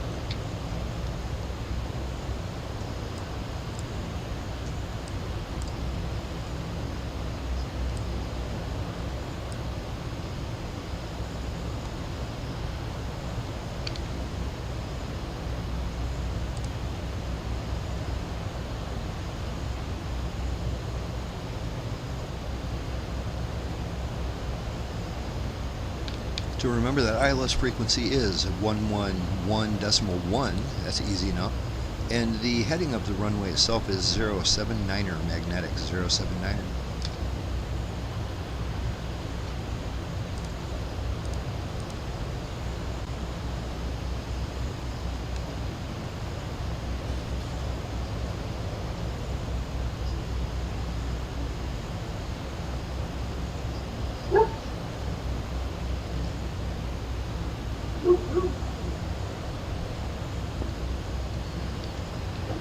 Need to see if we can get somebody like JMB, who's in the chat often, get him to come into Discord when we're flying around Japan and have him tell us a little bit about the stuff we're seeing, you know.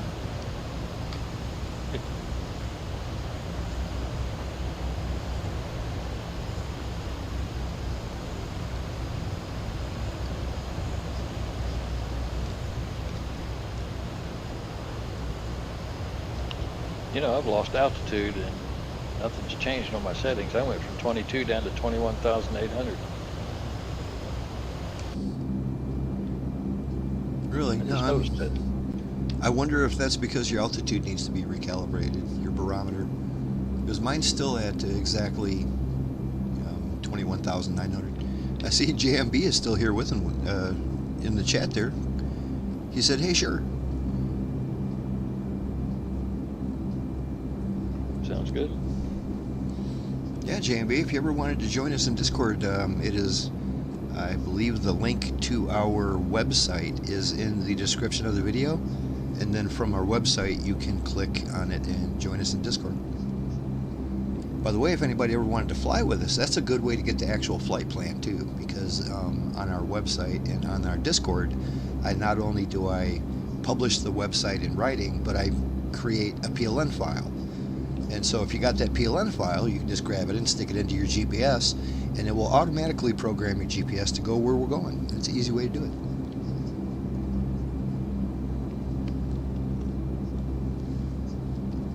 Yeah, JMB, next week we're going to be flying around Transylvania because it's Halloween, but the week after that, we're going to be starting in the northern tip of Japan, and just going to be bouncing around, checking out what all cool sights we can see. That would be awesome. I would love to have somebody that actually knows the area. That's so cool. We did that once in Switzerland. I believe it was Matteo that was kind of showing us around. He grew up there, and it was great. It was a lot of fun. Yep, 2 weeks, same time. Awesome. Yeah, if you want to, sometime during the week, JMB, I will, I'll get you the flight plan so you'll know exactly the areas that we're flying around, and you'll know what to say about what. That's cool. I'm excited. It should be fun.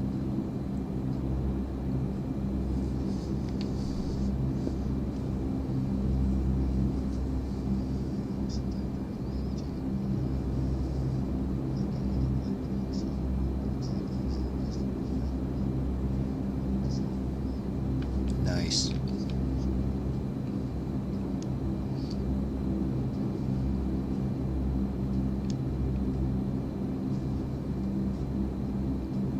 That's why I like JMB. He's easy to get along with, and he uses words like neato.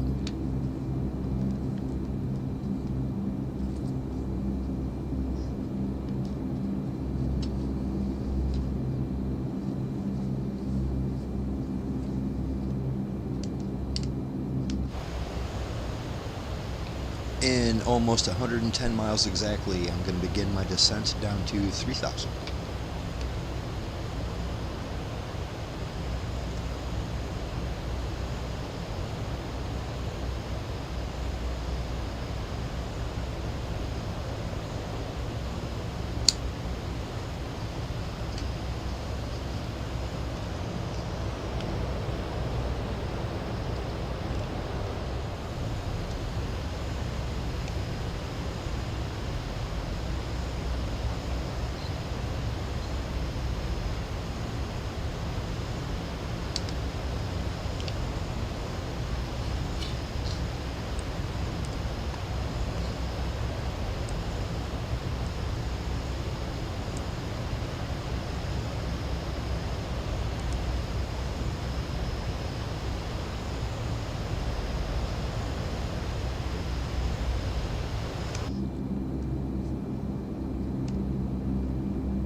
I think we flew this entire flight in the same time zone, as opposed to last week where we crossed 3 time zones.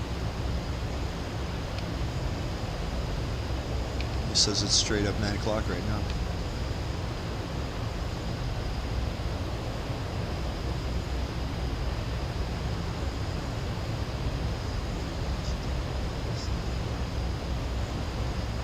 Well, I can tell JMB's the guy already. He's leaving all kinds of great facts in there. Can be a great tour guide.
For the first time under 20,000 pounds of fuel. I have used a lot of gas tonight.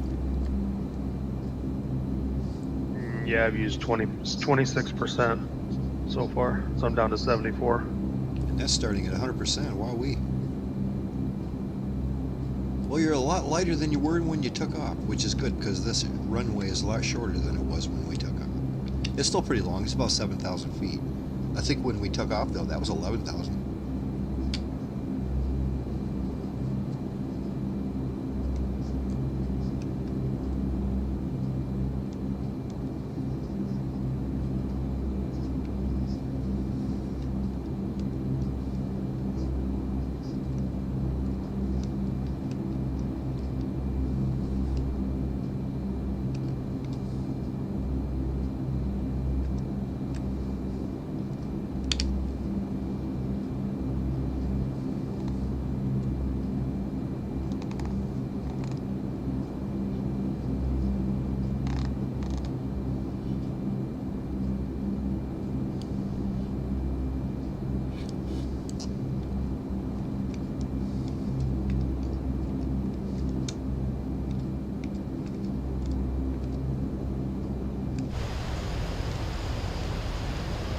Hey, Longhorn, you made it. With no ice. Makes a big difference getting that ice off the props. Yeah, that's actually kind of interesting that it didn't visually model it because it can't in that version of the bird, but it did, like, behind the scenes model it. It was affecting things, and that's pretty cool. Like I said, I bet you if you were in the C-130J or maybe even the updated C-130H, it probably shows. It's just you could see it, but the rest of us would see you as a freaking weird, like a bus. You wouldn't look like a C-130. I don't know 100% that they didn't fix that yet, but I'm just assuming they didn't fix that yet. Yeah, I haven't seen anything about any updates for it. I should try it, put it back in and see if... Yeah. Well, it's a weird thing, too, because I even Googled it to see if other people were having that same issue, and I haven't seen anything about any of it. And I know it's not just me. All of us are having the same issue, not just me.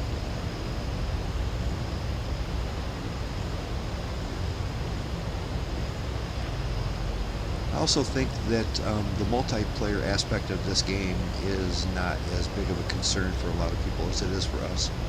We love the multiplayer thing because we fly together every Friday. I think most people don't care at all.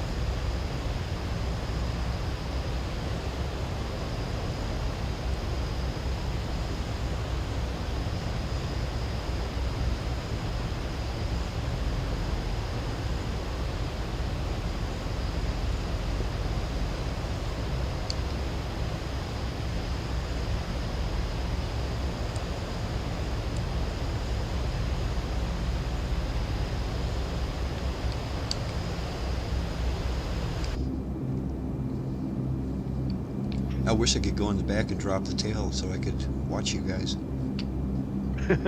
Just bring a lawn chair to the back of your plane and sit in it and watch. If I'm going slow enough, I can lower the cargo ramp, but I can't get back there. You could if you use a drone. That's true. I noticed in the Dirty 30 that you had, in the back, there was actually a door open. Can you go through that door, or does it stop you?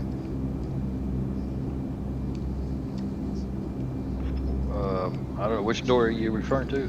Well, it was like... coming out of the flight deck? Yeah, last week you shared your screen, and you were showing us the inside cockpit. And yeah, in the back of the flight deck, to the right-hand side, there was a door. It looked like it was Yeah, leading you go back down to the cargo. stairs. Oh, really? So Yeah. yeah. Yeah. This one doesn't even have that. There's no doors or anything. There's a little hatch where you can see you can lift it up, but you can't lift it. Yeah. Yeah, I can do it. I can show you in the shared screen if you want to see it. So it lets you go all the way into the back. Oh yeah. Ooh, I want to see that. Yeah. I just put another picture of me looking out the window like a dummy. Well, your cargo hold is empty right now. Are you in Nice. drone? Yeah. So I see it has all the names of the Blue Angels pilots on the side. I wonder what year that is. Because like every 2 years they have a new crew. You know what I mean? They've got, it says Katie Higgins and Mark Hillman or Hamilton and yada yada. I should maybe go back and I'll rewatch that Blue Angels documentary, which was about 2 years ago, and see if any of the names are the same.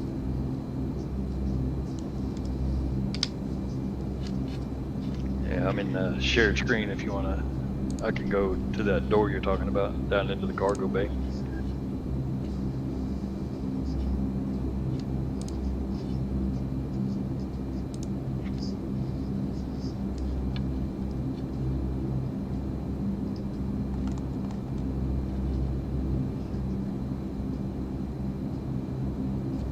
Like right now, I'm seeing your Discord.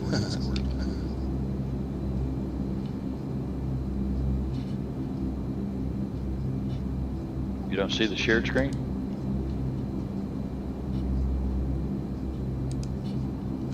Yeah, when I click on Wingnut Bob, it shows me your Discord, which is showing my stream and all that other kind of stuff.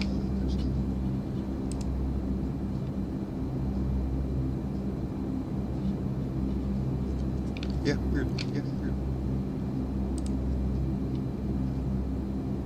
I'll try to restart it and see what happens.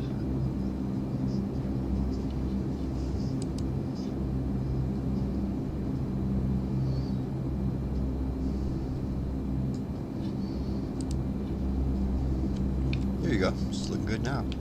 I love them fuzzy seat covers in that Dirty 30.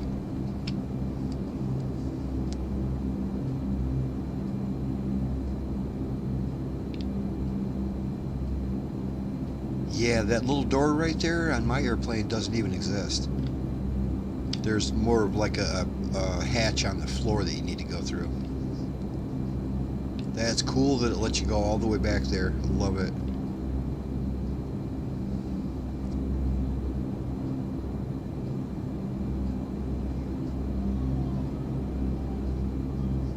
Oh, it even has your little flight panel back there too. Your little your knee board. That's handy. Oh yeah, it sure does. Yeah.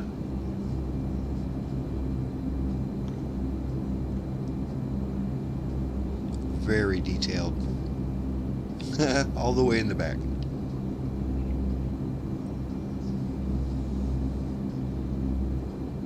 That's impressive.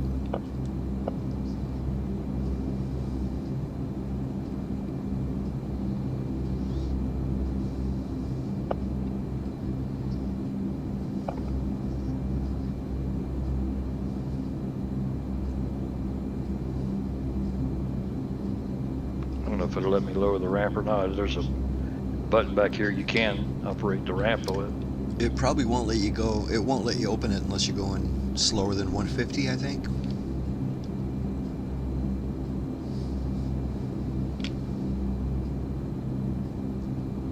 Okay, That's pretty neat. I'll do like Longhorn there. I'll play Johnny Toggle and see what happens. Just start flicking stuff. What's the worst that could happen?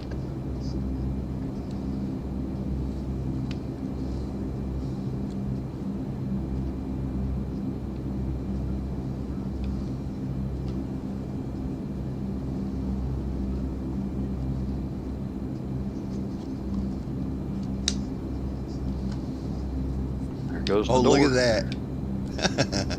That's great. Okay, now of course the next question is, what happens if you walk out there? I mean, I know you're not actually walking anywhere. All you're doing is moving your camera, so probably nothing will happen.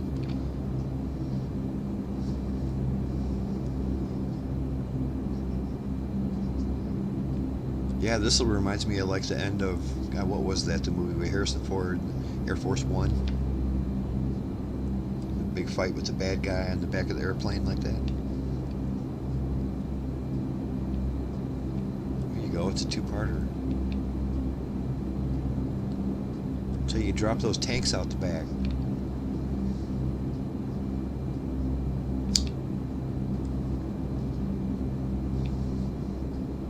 If I fall out, you all coming back and get me. Sure.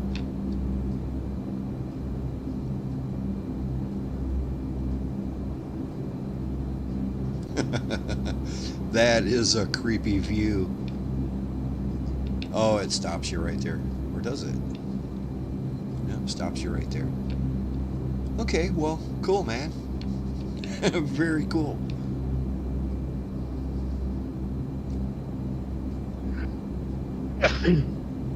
Gesundheit. Thank you. I tried to get my headset up, but it didn't hit faster than I could get my headset up. Well, that's a pretty cool island down there. Well, my caution light's on. I guess that might be the ramp and door problem. It might be. Well, I better start paying attention. We're getting real close to landing here. Yeah, thanks for that. Thanks for showing what the deal is. Yeah, no trouble.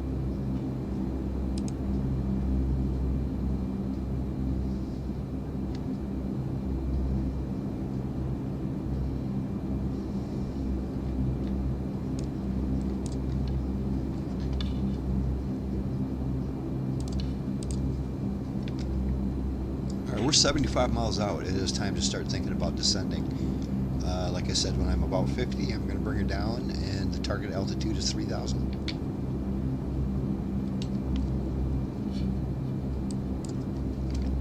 Actually, right now, I am going to turn to the right.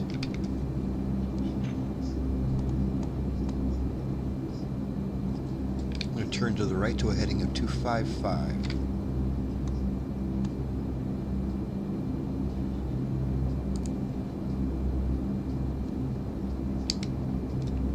Help us do a left-hand circuit around the airport.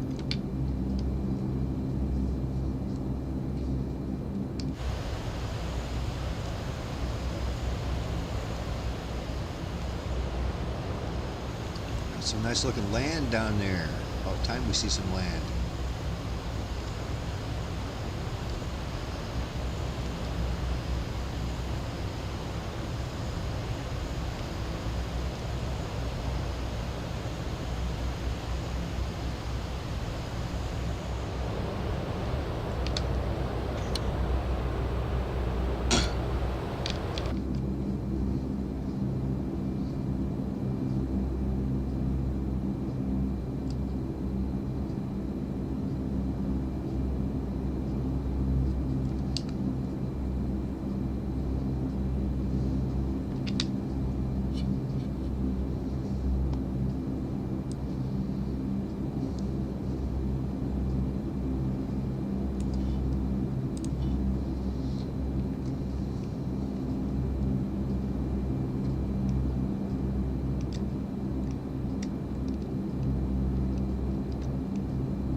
jetliner directly in front of us.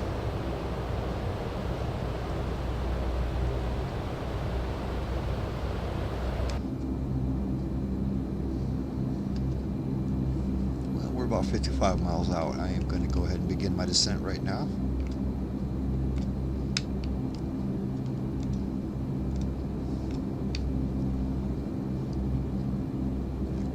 Keep my climb rate here somewhat reasonable. I'm going to make sure I maintain my speed.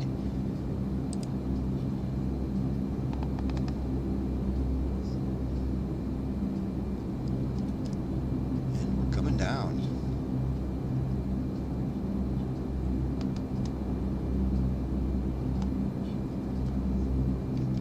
I'm going to try to maintain a negative 1,000 of VSI.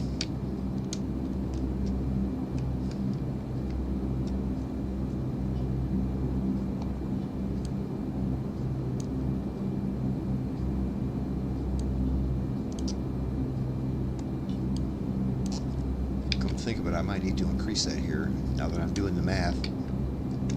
Negative 1,000 per minute. We got 22,000 to lose.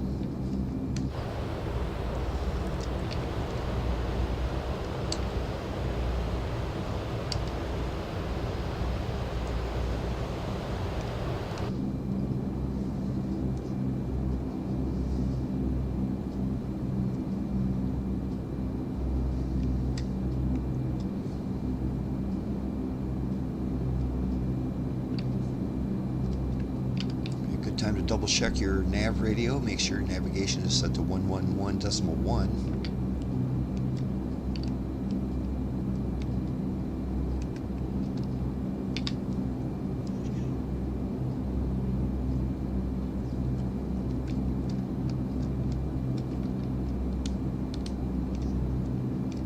And remember that runway is at a heading, a course heading of what is it, 079er. 079er.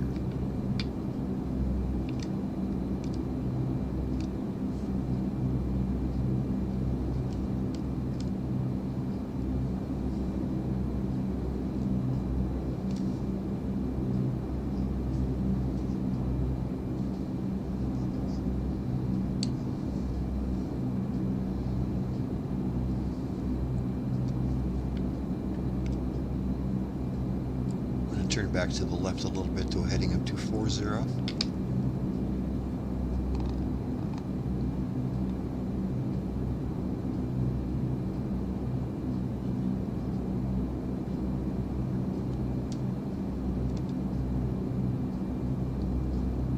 That should give us enough room to do a teardrop when we get past the runway.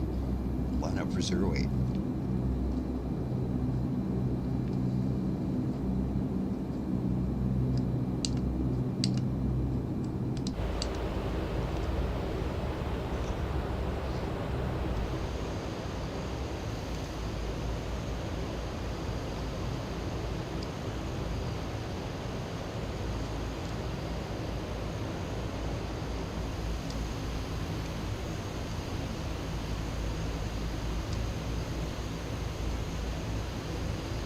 Beautiful early morning here, coming up on Japan. I wonder what people drink at 9 o'clock in the morning around here. They drink coffee, or they drink tea, or is there a third option?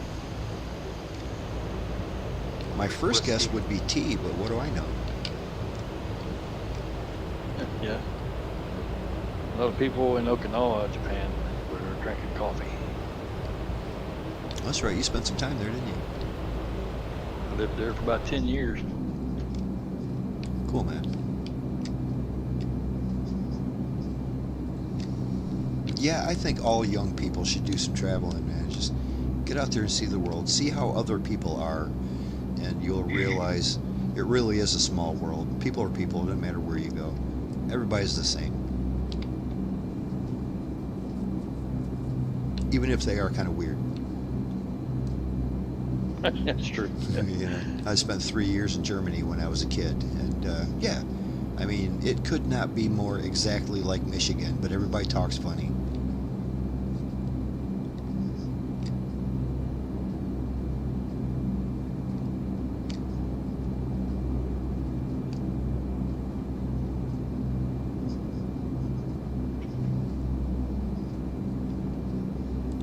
long ways to go on this descent, but we got a little bit to go still. We're 30 miles out, and we're probably going to go 30 past the airport before we make our turn. I want to be at least 26 past the airport when we turn, for obvious ILS reasons.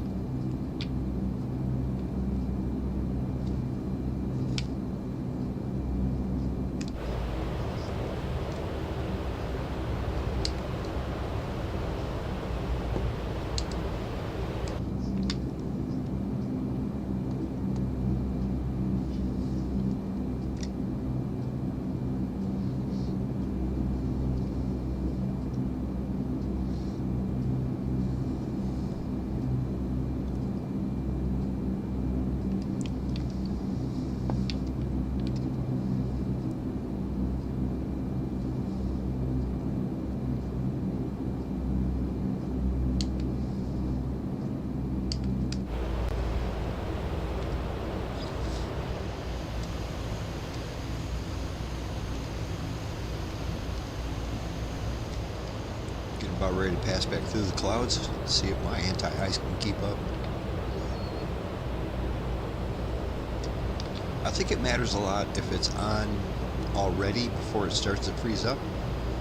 Like just judging from like when I've done a couple cargo runs in the career mode, when things start to ice up and then you turn your de-icing equipment on, it takes a long time to make it go away. Yeah, it's true.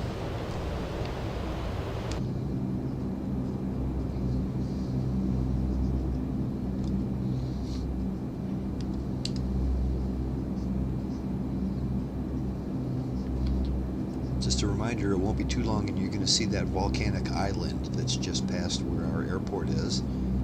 Basically make a beeline for that. When we get real close to that island, that's when we're going to make our turn.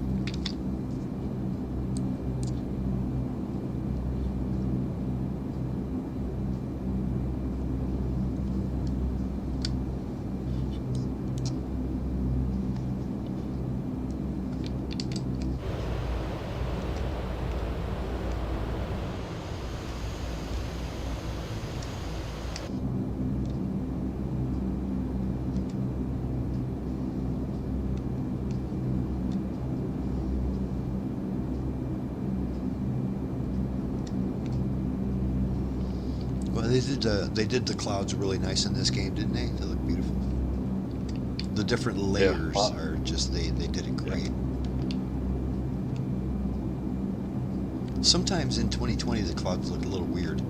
They would get like a screen door texture to them. It looked kind of weird. I don't know what it was, but these look great.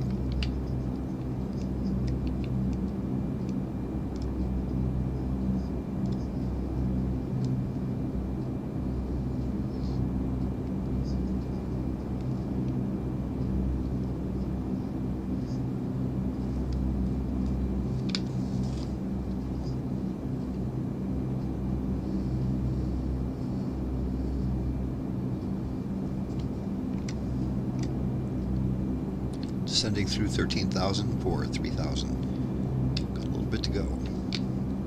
I might increase my rate of descent here a little bit. I'm going to go down to about 15, maybe 2,000. Negative 2,000, that is.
Yeah, you can see that volcanic island off in the distance is the one we're shooting for.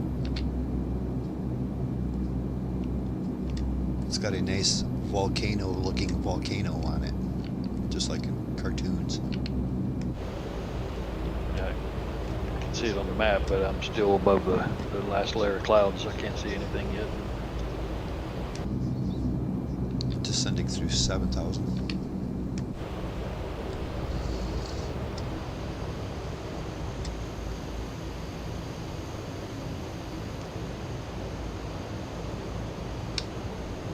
Is going to be right in here somewhere. It's kind of hard to see right now, but that's where it is.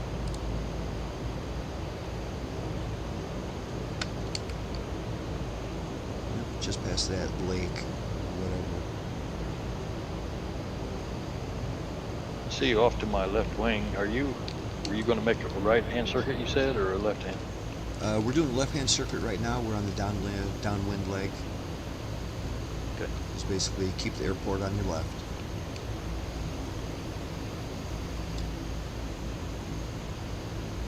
Like I said, when I'm about 26 miles past the airport, I'm going to turn left and line up with runway 8. Okay. Well, for me, I just got to do manual anyway, but Right. I'll try to follow you guys in.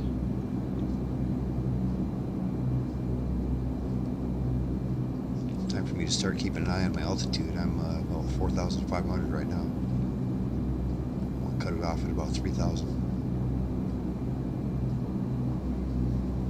It's a pretty big airport out in that volcano too, on that island over there.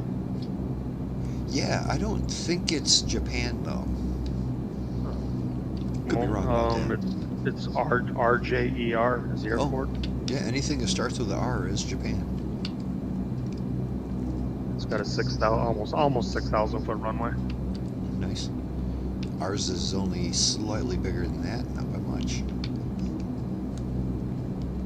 Alright, get ready for this altitude hold.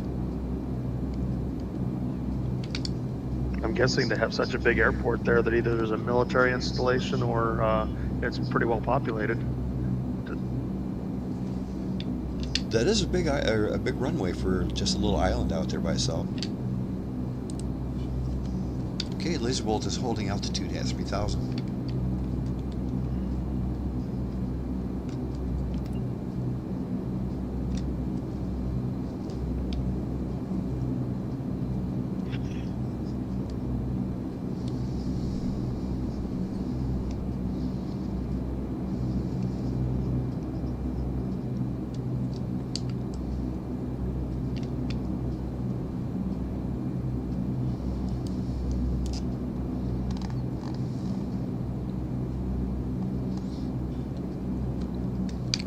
Left-hand turn here to line up. Like I said, at this point I'm just going to head directly towards that volcano. And when we get lined up with the runway, I'm going to turn all the way in and hit that approach.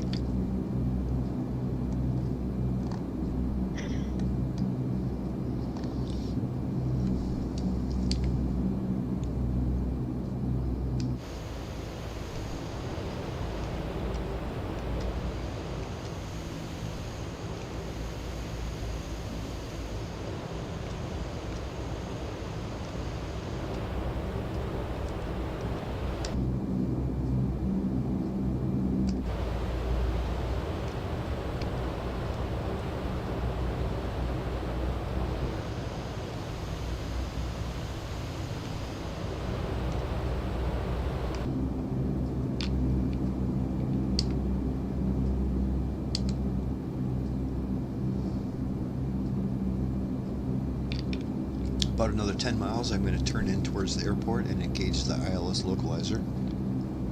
We'll see what happens.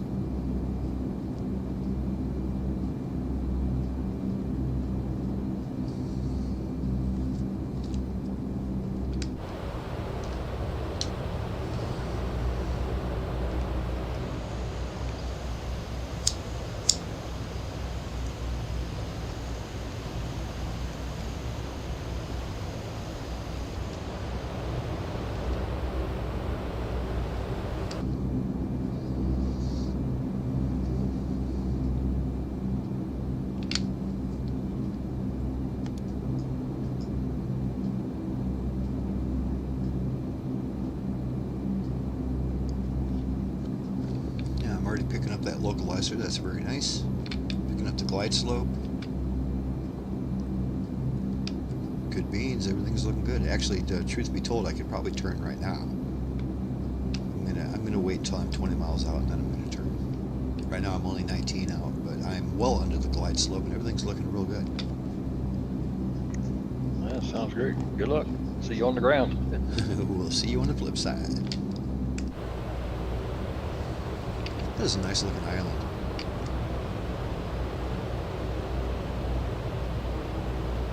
Probably once upon a time when that thing was erupting, it didn't look so nice.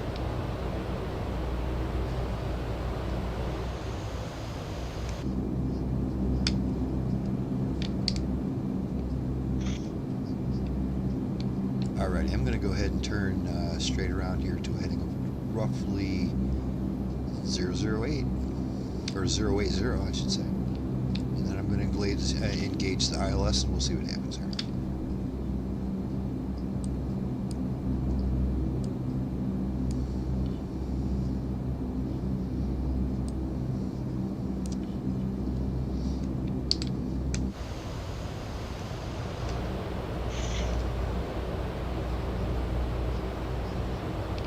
That is one nice looking island. It's like Gilligan's Island.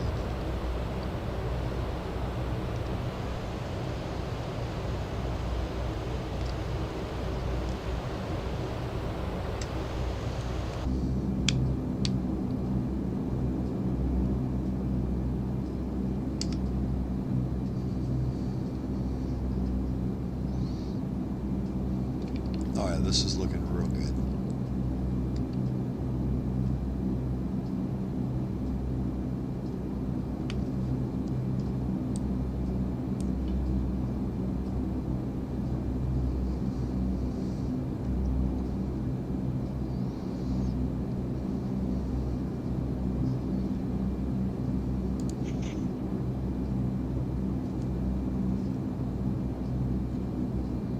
Now that I'm in the neighborhood of lined up for it, I'm going to go ahead and engage the ILS. We're going to be coming in automatically. Very cool.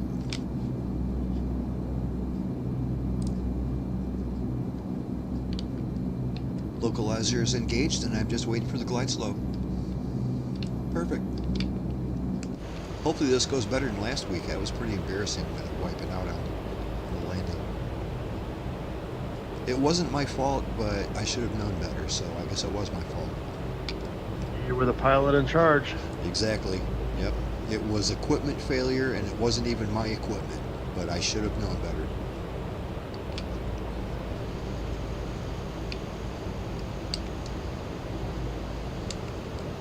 Of course, I forgot to set my course heading.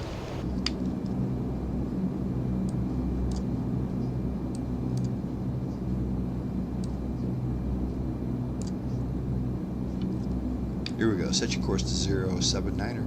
079er. Back on course.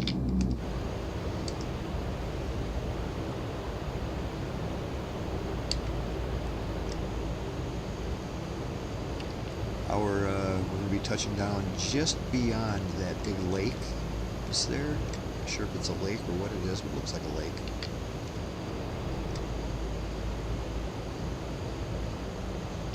Got a ship down there, the Hokuyu Maru.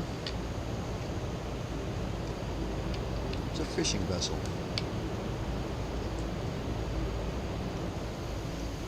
Got a pretty good sized town on the shores of just the bottom of the volcano where that airport is. Is that airport is on this side of the island or the other side? It's on this side? Yeah, it's on this side. Cool. On the north side. Right on. And a pretty big city too. I wonder what that's the island of. Rishurafuji. Good old Rishurafuji Island. Well, that's the name of the city. There's another city over on the other side of the airport, but it's too far away to fill in the name of that one. Those people are pretty brave. They must have a lot of faith that volcano's not going to erupt anymore. Well, they can probably tell nowadays way ahead of time if it's gonna. But back when that island was created, that was a bad day around here. I'm sure. Yeah.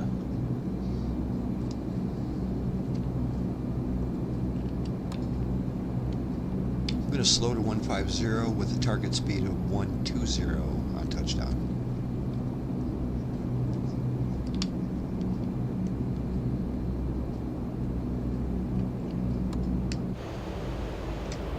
Glide slope's dropping, everything's looking good.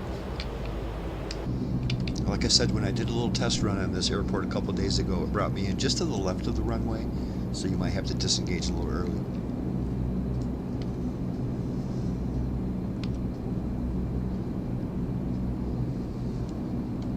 Glide slope is getting ready to engage the clutch, and I will be coming down.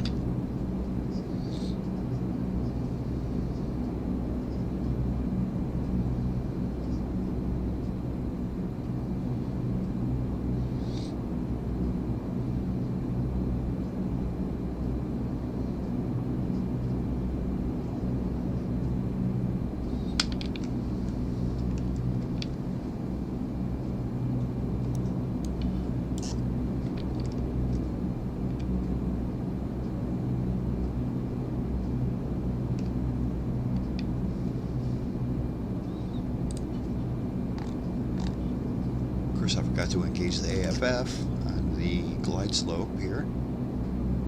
Radio beam coupler, whoops. Catch that glide slope anyway.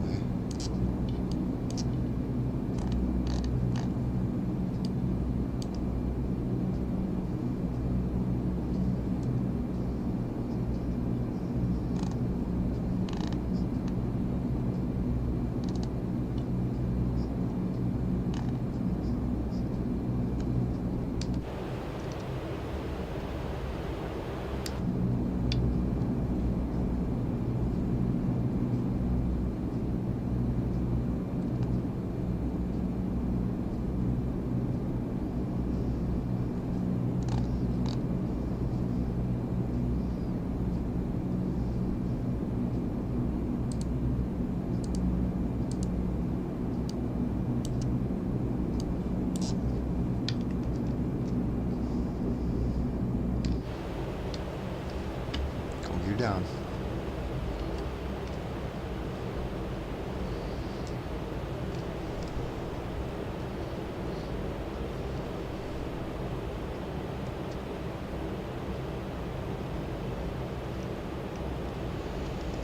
Another decent sized town right here too.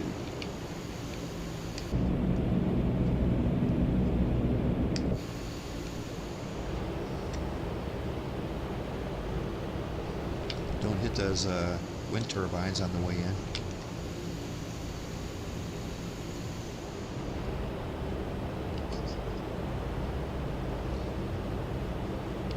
Now that's how your pappies ought to look. Two red, two white. Last week they were all red, and I should have known that was a bad sign. Yeah. You know? I mean, that's what they're there for, you know? Come on. And I noticed it too. I was like, they're all red, whatever. Yep, they're all red for a reason, buddy. And I should have caught on to that.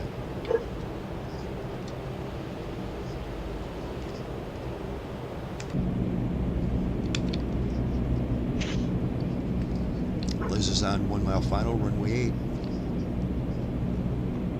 Longhorn, I may be overtaking you here. I'm at 2 miles behind you and closing fast, so I'm coming in manual, so just be aware. Yeah, I'm just following the charts. It said maximum speed 200 knots coming in.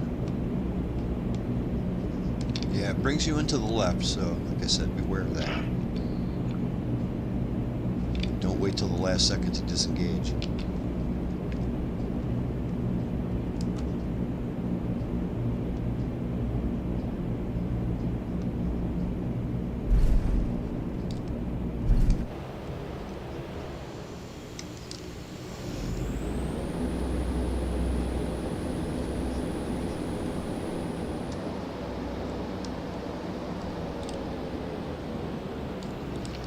When you get down, gentlemen, just go ahead and pull off to the left over here, and we'll check out all the cool traffic. on the freeway that's right next to the runway. It even has the name of this runway or this airport written on the ground here. It's cool. Must be handcrafted then. I guess it doesn't have a star next to it, but it does definitely. I mean, I guess maybe the satellite image includes this. It says Wakkanai, but it's very pronounced. It looks very deliberate.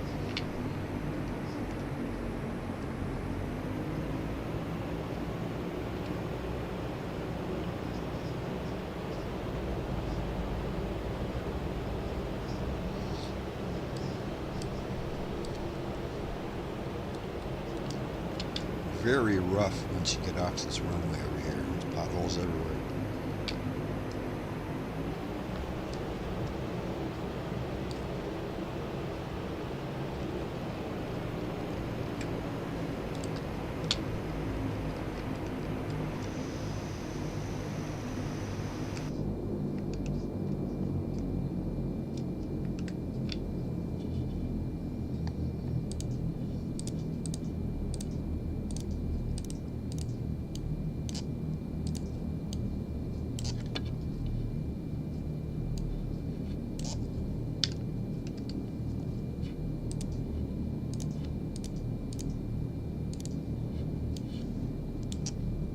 Yeah, it looks like it's going to land me on the taxiway.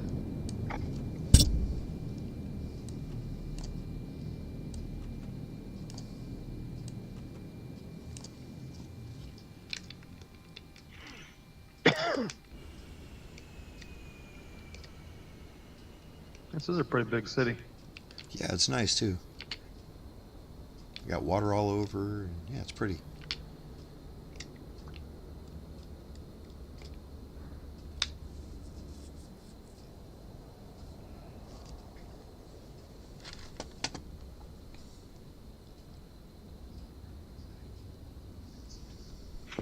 It's crazy that you can fly this big plane at such a slow speed. I mean, it seems like a slow speed, but you're still going 110, 120, you know? Yeah, but 110 knots is pretty slow, especially for such a big plane. In airplane terms, yeah, exactly. In airplane terms, that's not very fast to keep this thing in the air. And it loves it at that speed. It's not like it's struggling. It's good, man. It's like a kite. If you go around 100, though, it starts getting pretty slippery. You got to watch what you're doing. You don't want to go too far under 100. Yeah, I'm holding about 110. I'm 124 right now. I had to slow down since I got passed by an impatient pilot. He was coming in hot.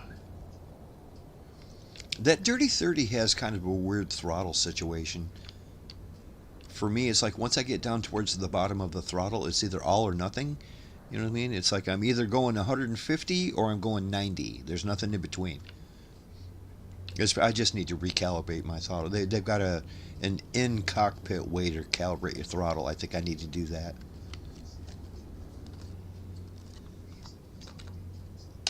All right, it's time to disengage the autopilot because it's definitely coming in left. Yeah, I had to scooch over quite a bit. I had to fishtail right over. Yeah, it was like I was aiming for the pappy lights. Yeah, maybe it was right on the number. That was a nice touchdown right on the lines there, buddy Bob. Look good. Hell, who needs half of the runway? Not you. This thing will stop on a dime. Well, those reverse thrusters are powerful on that. Oop, got out of the way just in time. I was just getting ready to turn back and watch Longhorn land, but he was right behind you. I saw that. He wasn't cutting me no slack at all, was he? Nope. I slowed down as slow as I could. Yeah, that's the thing. This bird does not like to slow down. It just wants to go, man. When you want to slow down, you better start early.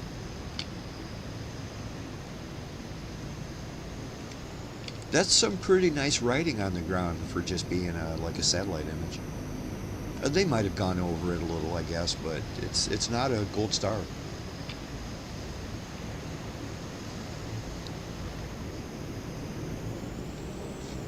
Yeah, I see what you're saying. It does look like it's probably the satellite image on the grass.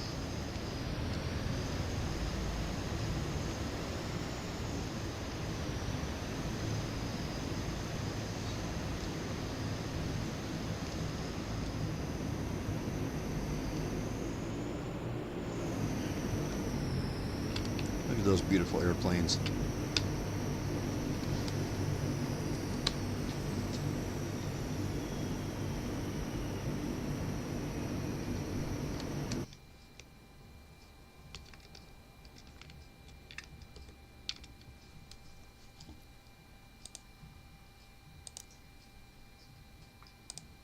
Yeah, I'm looking at your stream, and you're still in the air from what I'm looking at on the YouTube.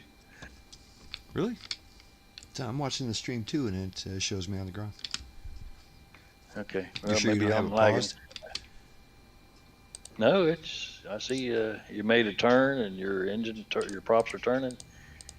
I'm looking at the YouTube on the Discord that you had posted All there. right. Maybe if I was on TV watching it, it might be different. Yeah, I got the stream up on my phone, and it looks like it's doing okay. No, it was doing okay. It's way behind from what I'm seeing. Yeah, it's okay. That happens. Oh, there's some cars out there. Yeah, I see that behind us. Yeah. Yeah, and yeah, we're parked right next to a freeway. We don't see that very often where it's that close. I think cars look pretty good, actually. Hey, the ice melted off your plane. Yeah, I found another switch that said wing anti-ice, so I turned those on, hopefully. That is a cool looking plane. You know, check out this freeway. Captain Katie Higgins, Mark Hamilton, Mark Montgomery, Micah Bachtold, Steve Yeah. Stewart, Chris Villalobos, and Mike Garcia. I wonder what class that is. You know what I mean? What group? What year was that? The Blue Angels? Possibly last year when they were making it. Yeah. That's a good question. It looks like you're missing a piece of glass in your cockpit up there, though. Oh, maybe it's there. It doesn't have any reflection like the rest of your windows do. The one just to the right of your windshield wiper. I know what you're talking about. Oh, Maybe okay, it's no, the angle. It's Yeah, the it's the angle. angle. Yeah, because if I come over more to the right, then it reflects. But because like from where I'm standing right here, all of them are reflecting, but that one. That's weird. Huh. The same window over on this side too does the same thing.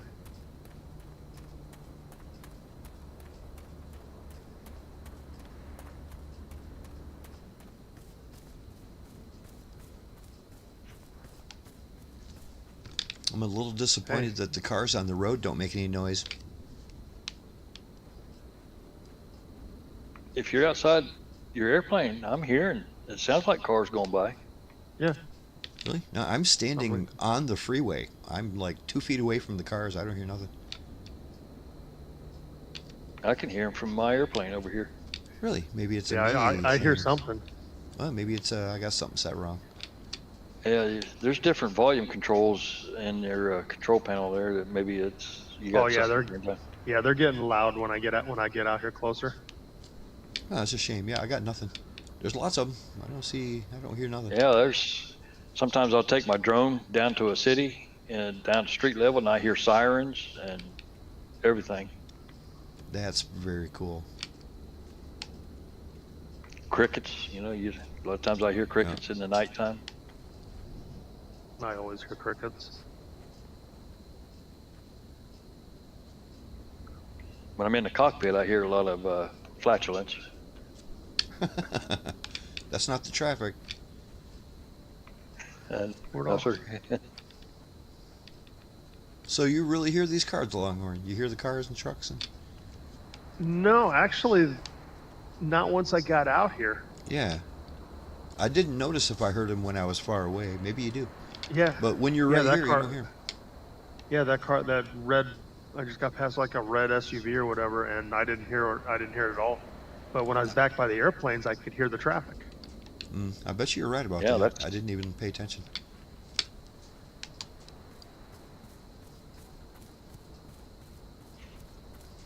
I know I hear the ground traffic when I'm at the airports, like the buses and stuff like that that are Yes. going by. Those things are Oh, loud. absolutely. Yeah, the fuel truck and everything. Yeah, you can hear those. I just buzzed you guys with my drone. I didn't see it. No, I don't think you ever can. I know they should put that in there. That would make it cool. It would. Yeah. Because then you would have seen my drone hovering outside your cockpit on one of that last picture I posted. Is that where you got the ice on my wings? No, I've done one since then, like right in front of your cockpit, with your whole fuselage was almost covered in ice. Oh yeah, I see that. Holy cow! Yeah, I was surprised you didn't see my drone out there. I've always thought it was weird when I'm flying my drone around. I mean, I can tell when I'll fly my drone down at the beach and stuff, and just, fly down through the parking lot and just get a good view of the water and all that cool stuff. And like if somebody sees my drone, they act like they have a big problem with it. They're like, "Oh no, get away, like you're spying on me." But if I was walking down the sidewalk and had my phone out filming everything in sight, nobody would give a shit. You know what I mean? Why do people not care if I'm filming on my phone, but if I'm filming on my drone, they give a big shit? It's like, what's the problem, people? Come on. Quit being triggered by stupid things that don't mean nothing, Like I said, what's the difference? If I'm walking down the sidewalk filming on my phone, or I'm flying 30 feet above the sidewalk on my drone, what's the difference? You could say 30 feet, but why does that trigger people? You know what I mean? It triggers people to be filmed on a drone, but I could be walking with my phone and people would smile at me and wave. It's weird. Drones tend to freak people out. I guess. It's just like when people see a drone, they automatically think I'm trying to spy on them. Like, lady, I don't give a crap about you. I'm just looking at the beach. I'm getting some cool shots of the sunset. I don't care about you. Get out of the way, as a matter of fact. What sucks is every single state park around here, they on the California webpage shows like state parks, drones are allowed in some state parks unless it's posted otherwise. But every single state park that I've gone to on their websites, drones are not allowed in the state park because they annoy and interfere with animals. And where we were camping, you saw that pictures I posted where we were camping. There's like nothing. I mean, there was a couple of birds that were nesting on some of the rocks, but if I'm a couple hundred feet up above there, it's not going to bother them. Exactly. I think, like I said, it's just one of those things that it triggers people, and I bet you those people don't even know why. They don't know why. This bothers me. Like I said, if I had my phone out, you would wave and say, hello. But I don't have my phone out. I'm in my drone, and people are like, eek. Oh my God, everybody run. But, if you're doing it right, you're not bothering the animals or people anyway. That's how I think of it. Probably the reason why they have rules like that is a couple idiots are doing it wrong, freaking buzzing people. And just, Yep. I mean, my drone, you don't even hear it unless you're really close. So I try to fly high enough to where people don't even know I'm there. Problem solved. Problem solved. Nobody cares. I'm not flying right up on their picnic. I'm flying 100 feet in the air, and I'm just going for the aerial photography, But people always ruin a good thing, you know what I mean? It's all the people that are, chasing people's dogs and just, buzzing them on their barbecue or looking in their bedroom windows. Yeah, that gives the whole hobby a bad name,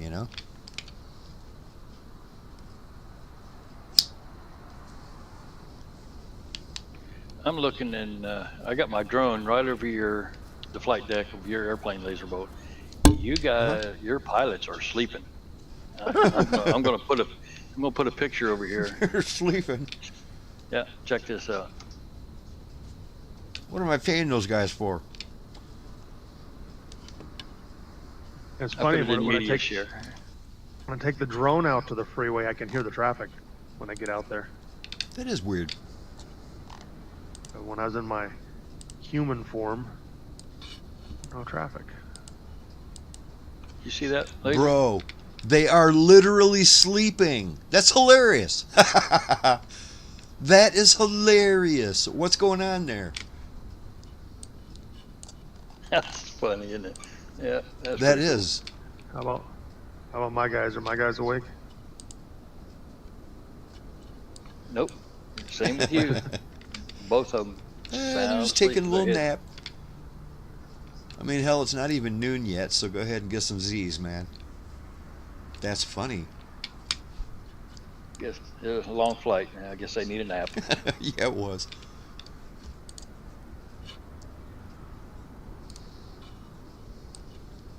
Oh no, his guys are awake on my end. Really?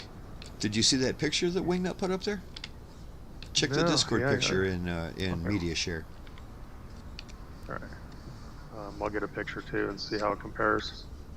Get a little I bit mean, my closer guy's here. zonked out. It looks like both of them are. Both of them are just like zonked. Yeah, your guys are wide awake now. They actually, Right. both your guys look exactly the same. Like I said, check that picture out. That's funny. That's a funny picture. You know, maybe it's just a thing like to where they were looking up for some reason. But you know, what the hell are they looking up for? All right, hold on. Let's see.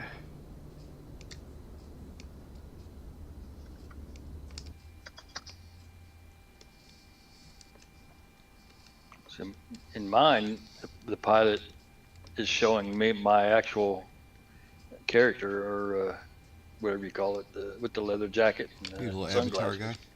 Yeah, That's my cool. regular avatar is. I don't have a co-pilot.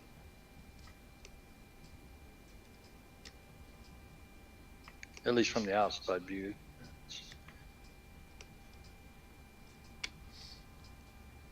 That is funny.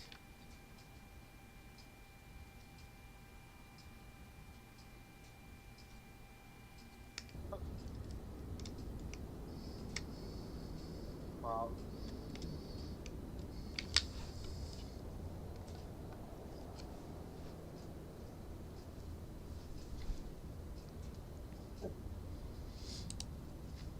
Yeah, Longhorn's picture shows him looking straight ahead, so I don't know what the deal is there. I like yours better. I'm zonked out.